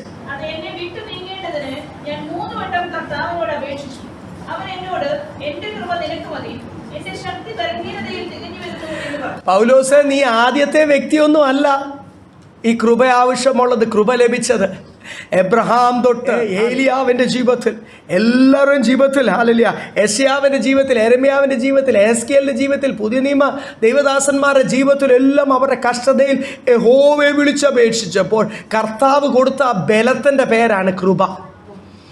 ബലഹീനത, കർത്താവ് എനിക്ക് പറ്റുന്നില്ല, ഈ പാപ സ്വഭാവത്തെ ജയിക്കാൻ എനിക്ക് പറ്റുന്നില്ല, ഈ ബലഹീനതയെ ജയിക്കുവാൻ എനിക്ക് പറ്റുന്നില്ല, ഈ ദ്രവ്യാഗ്രഹത്തെ ജയിക്കുവാൻ എനിക്ക് പറ്റുന്നില്ല. ചിലർക്ക് ചെറിയൊരു കള്ളം പറയുന്ന സ്വഭാവമായിരിക്കും, ചിലർക്ക് വലിയ വിഷയങ്ങളായിരിക്കും. ഇതെന്താണേലും നമ്മുടെ ദൈവകൃപ പോകുന്ന വിഷയമാണ്. ചിലർക്ക് ഒത്തിരി അങ്ങ് ലോകത്തിൻ്റെ എൻ്റർടൈൻമെൻറ്റിൽ അങ്ങ് അമർത്തി ആടുന്ന വിഷയമായിരിക്കും. അതൊക്കെ ഇൻഫ്ലുവൻസ്ഡായി അതിലങ്ങ് ആകിപ്പോ എന്തുമായിക്കോട്ടെ, അത് ഓരോരുത്തരുടെ ജീവിതത്തിൽ നമ്മളെ ആത്മീയമായിട്ട് ക്ഷീണിപ്പിക്കുന്ന ഏത് വിഷയമാണെങ്കിലും അതിനെ ജയിക്കണ്ടേ. ഞാനും ഇവിടെ ഇരിക്കുന്ന ഏതെങ്കിലും ഒരു ഞങ്ങൾ 2 ഗുസ്തിക്കാരാണെന്ന് വിചാരിച്ചോ, ഞാനും ഏതെങ്കിലും ഒരു സഹോദരൻ തമ്മിൽ ഗുസ്തി ചെയ്താൽ ഒരാളെ ജയിക്കത്തുള്ളൂ, 2 പേരോട് ജയിക്കത്തില്ല. നിങ്ങൾ മനസ്സിലാക്കണം, ഒരു ഗുസ്തിക്കകത്ത് എന്തുള്ളൂ, ജയമാർക്കേ കിട്ടത്തുള്ളൂ. ആ വ്യക്തിയുടെ കൈയാണ് ഉയർത്തിയിട്ട് റെഫറി പറയുന്നത് ഇവൻ ജയിച്ചു. സാത്താനും ഞാനുമായിട്ട് പോരുണ്ട്, ഒന്നീ സാത്താൻ ജയിക്കും, അല്ല ഞാൻ ജയിക്കും. ഈ ബലഹീനത എനിക്കുണ്ടെങ്കിൽ ആര് ജയിച്ചു പോവും? അവൻ അന്ന് ദൈവത്തിൻ്റെ നിന്ന് പ്രാപിച്ച സ്വർഗീയ ശരീരം കൊണ്ടാണ് ഷൈൻ ചെയ്ത് നടക്കുന്നത്. എനിക്ക് വിശുദ്ധിയിൽ ഇരുന്നാൽ മാത്രം കിട്ടുന്ന ഒരു പരിശുദ്ധാത്മാവിൻ്റെ ശക്തിയാണ്. കർത്താവിൽ ആശ്രയിച്ചാൽ മാത്രം. സൈന്യത്തിൻ്റെ ബലത്തിലല്ല, കുതിര ബലത്തിലല്ല, ഹോഴ്സ് പവറിലല്ല, പക്ഷേ ആത്മാവിലല്ലേ. എന്നിലുള്ള ദൈവത്തിൻ്റെ പരിശുദ്ധാത്മാവിൻ്റെ അളവ് വർദ്ധിച്ചാൽ മാത്രമേ എനിക്ക് എന്ത് കിട്ടത്തുള്ളൂ. ഞാൻ ഇപ്പോഴും മനസ്സിലാക്കണം, നമ്മളൊക്കെ ദൈവഭയത്തോടെ ഓർക്കണം, കർത്താവ് എന്നെ ബലപ്പെടുത്താതെ എനിക്ക് സാത്താൻ്റെ മേലൊരു ജയം കിട്ടത്തില്ല. അപ്പം ദൈവദാസന്മാർക്കെല്ലാം കിട്ടിയ ആ കൃപ 3 പ്രാവശ്യം കർത്താവിനോട് പറഞ്ഞു. കർത്താവേ, ഞാൻ പറഞ്ഞില്ല ഇപ്പം നേരത്തെ ആ ജോണി പാസ്റ്ററിൻ്റെ ജീവിതത്തിലുള്ള പോലെ ഇതൊരു നാറുന്ന കേസാണെങ്കിൽ, നാറുന്ന വിഷയമാണെങ്കിൽ ഓരോരുത്തർത്ത് വന്ന് പൗലോസ് താമസിക്കുമ്പോഴൊക്കെ എന്ത് ചെയ്യും? പൗലോസ് പറയുമ്പോൾ നിങ്ങളെന്നെ ഗലാത്യലേഖനത്തിൽ പറഞ്ഞു, നിങ്ങളെന്നെ ഉൾക്കൊണ്ടല്ലോ. അയ്യോ നാറുന്നേ പാസ്റ്റർ, അയ്യോ ഇവിടെ വേണ്ട, പുറയിൽ തൊഴുത്തിൻ്റെ അവിടെ അങ്ങനൊന്നും പറഞ്ഞില്ലല്ലോ. നിങ്ങളെന്നെ നിങ്ങളുടെ ഗസ്റ്റ് റൂം തന്ന്, നിങ്ങളവിടെ താമസിപ്പിച്ച് എനിക്ക് ആഹാരവും തന്ന്, ഇവിടെ ശുശ്രൂഷ, അങ്ങനെ ദൈവദാസന്മാരൊക്കെ ഞങ്ങളൊക്കെ പല സ്ഥലങ്ങൾ പലരുടെ വീട്ടിലൊക്കെ താമസിച്ചിട്ടുണ്ട്, പലരുടെ ഹോളിൽ താമസിച്ചിട്ടുണ്ട്. ചില സമയത്ത് ആരും താമസിക്കാൻ സ്ഥലം തരാത്തപ്പോൾ കടയുടെ ഫ്രണ്ടിൽ ടാർപ്പ വിരിച്ചു ഞങ്ങൾ കിടന്നിട്ടുണ്ട്. സന്തോഷത്തോട് ഞങ്ങൾ 2 പേരും കിടന്നിട്ടുണ്ട്. വണ്ടി നിർത്തിയിട്ട് ആരും ഞങ്ങളെ ഉൾക്കൊണ്ടില്ല. ഒരു സ്ഥലത്ത് കണ്ണൂർ കാസർഗോഡ് ബോർഡറാണ്, ഒത്തിരി ദൈവസഭകളുള്ള ഒരു സ്ഥലം, ഒരു സഭ ഞങ്ങളെ വിളിച്ചതാണ്. ആ ദേവദാസന് അവിടെ എന്തോ എതിർപ്പ് തോന്നിക്കും, ഞങ്ങൾ പരസ്യോ ടീമാണ്, ഞങ്ങളെ വിളിച്ച് വരുത്തിയതാണ്. ഞങ്ങൾ ആരെയൊന്നും ഒരു ഫണ്ടും വാങ്ങിക്കത്തില്ല, ഫ്രീ ആയിട്ടുള്ള മിനിസ്ട്രിയാണ്. ഞങ്ങളെ വിളിച്ച് വരുത്തിയതാണ്. ഞങ്ങൾ മിനി ബസ് ഓടിച്ച് സൗണ്ട് സിസ്റ്റവും എല്ലാമായിട്ട് ഞങ്ങൾ അവിടെ ചെന്നപ്പോൾ ആ ദേവദാസന് ഹോൾ അടിച്ച് ഒരൊറ്റ മുങ്ങ്. എൻ്റെ ഓർമ്മ ശരിയാണെങ്കിൽ 99-ലാണ്. ആ സ്ഥലത്ത് ഞങ്ങൾ എന്ത് ചെയ്തു, ആ റോഡ് സൈഡിൽ കിടന്നു, എന്തോ അന്ന് കഴിച്ചു. ആ കഴിച്ചതൊന്ന് പിടിക്കാഞ്ഞപ്പോൾ അപ്പാകപ്പാടെന്ന് ഛർദ്ദിച്ചു. വഴിയിൽ എന്തോ ഒരു ചെറിയ തട്ടുകടയല്ല, അതൊരു വൃത്തിയൊന്നും ഇല്ലായിരുന്നു. അതുകൊണ്ട് ഞങ്ങൾ ടോയ്ലറ്റിലൊക്കെ ആറ്റിൻ തീരത്ത് പോയി. അതൊക്കെ കേരളത്തിൽ, സംസ്ഥാനം വിട്ടാൽ നമ്മൾ അങ്ങനെയൊക്കെ പോകേണ്ടി വരും. കേരളത്തിൽ ഇങ്ങനെയൊക്കെ ഒരു അനുഭവം ആ ദേവദാസിനെ എന്തോ അത് എനിക്കറിയത്തില്ല, എന്തോ പിശാച് കണ്ണൂർ ദേശം അവിടുന്ന് പ്രവർത്തനം ശരിക്കും നടക്കുന്നില്ല. അതെല്ലാം ഇങ്ങനെ പേരിനുള്ള പ്രവർത്തനങ്ങൾ. കണ്ണൂർ ഉൾസ്ഥലത്ത് ചെന്നപ്പോൾ പലയിടത്തും ഞങ്ങൾ കണ്ടു, ഞായറാഴ്ച മാത്രം തുറക്കും. അവിടെ ഈ പറയുന്ന വിശ്വാസികളൊന്നുമില്ല. എന്തോ ദൈവദാസൻ ഞങ്ങളോട് ചെല്ലുമ്പോൾ ഇതെല്ലാം കാണുമല്ലോ, സെൻട്രൽ പാസ് പോലും അറിയുന്നപോലും വിചാരിച്ചായിരിക്കും. ഒറ്റ മുങ്ങിയതാണ്. അല്ലെങ്കിൽ ആ ദേശത്തെ ശക്തി പിശാച് കയറി ചെയ്ത്. അപ്പോൾ ഇതുപോലൊക്കെ ഓരോ സ്ഥലത്ത് ചെന്ന് താമസിക്കുമ്പോൾ ഈ ബലഹീനത, ഈ ശൂലം ഉണ്ടായിട്ട് നിങ്ങൾ എന്ത് ചെയ്തു എന്നെ. അതുകൊണ്ട് 3 പ്രാവശ്യം കർത്താവിനോട് പറഞ്ഞു, കർത്താവ് ഞാൻ ശുശ്രൂഷയ്ക്കല്ലേ പോകുന്നത്, എത്ര പേര് ആരോഗ്യത്തോട് പോകുന്നു, എൻ്റെ ശരീരത്തിലുള്ള ഈ ശൂലം ഒന്ന് മാറ്റണേ. കർത്താവ് എന്തു പറഞ്ഞു? ഏലിയാവിനോട് അല്ലെങ്കിൽ ഓരോ ദേവദാസന്മാർ പറഞ്ഞു, ഈ ശൂലം ഞാൻ വെച്ചിരിക്കുന്നതാണ്. ഇവിടെ ഇരിക്കുന്ന ആർക്കെങ്കിലും എന്തെങ്കിലും പരാതിയുണ്ടോ? ചില നമ്മുടെ വിഷയങ്ങൾ കർത്താവെ മാറ്റണമേ എന്ന് പറഞ്ഞിട്ട് കർത്താവ് മാറ്റാതിരിക്കുന്ന നമ്മളെ ശക്തരായിട്ട് നിർത്താനാണ് ദൈവമക്കളെ. ഹല്ലേലൂയ. ദൈവത്തോട് മുഖത്തേക്ക് നോക്കാൻ എന്തെങ്കിലും ഒരു വിഷയം വേണ്ടേ? ദൈവസന്നിധിയിൽ ഓരോ ദിവസവും മുട്ടുമടക്കുവാൻ കർത്താവ് അറിഞ്ഞുകൊണ്ട് വെച്ചിരിക്കുന്ന എല്ലാ ശൂലത്തിനുമായിട്ട് പ്രൈസ് ദി ലോർഡ്. ഈ കൊച്ചു കൂട്ടായ്മയ്ക്ക് ഈ കൊച്ചിയിൽ അത് പറയാൻ പറ്റത്തുള്ളൂ. എല്ലാ ശൂലത്തിനും എല്ലാ മുള്ളിനു വേണ്ടി സ്തോത്രം എന്ന് പറയുന്ന ഹല്ലേലൂയ, അതിനുവേണ്ടി വിളിക്കപ്പെടണം, അതിനുവേണ്ടി അഭിഷേകം വേണം. പൗലോസ് അങ്ങനെ പറഞ്ഞു. പക്ഷെ കർത്താവ് ഒരു കാര്യം പറഞ്ഞു, ഈ മുള്ള് നിന്നെ ഒരിക്കലും ക്ഷീണിപ്പിക്കത്തില്ല. ഈ കുത്തു കിട്ടുമ്പോൾ നീ ക്ഷീണിക്കത്തില്ല, എൻ്റെ കൃപ നിനക്ക് മതി. ആ കൃപയുടെ ഒരു പ്രത്യേകതയാണ് ഇവിടെ എഴുതിയിരിക്കുന്നത്. അത് എന്ത് ചെയ്യും? ബലഹീനതയിൽ നിന്നെ പ്രൈസ് ലോർഡ്, ബലഹീനതയിൽ നിന്നെ ശക്തനാക്കും. എൻ്റെ ഈ കഷ്ടതകൾക്കായി സ്തോത്രം എന്ന് പറഞ്ഞാണ് 9 വായിച്ചല്ലോ അല്ലേ?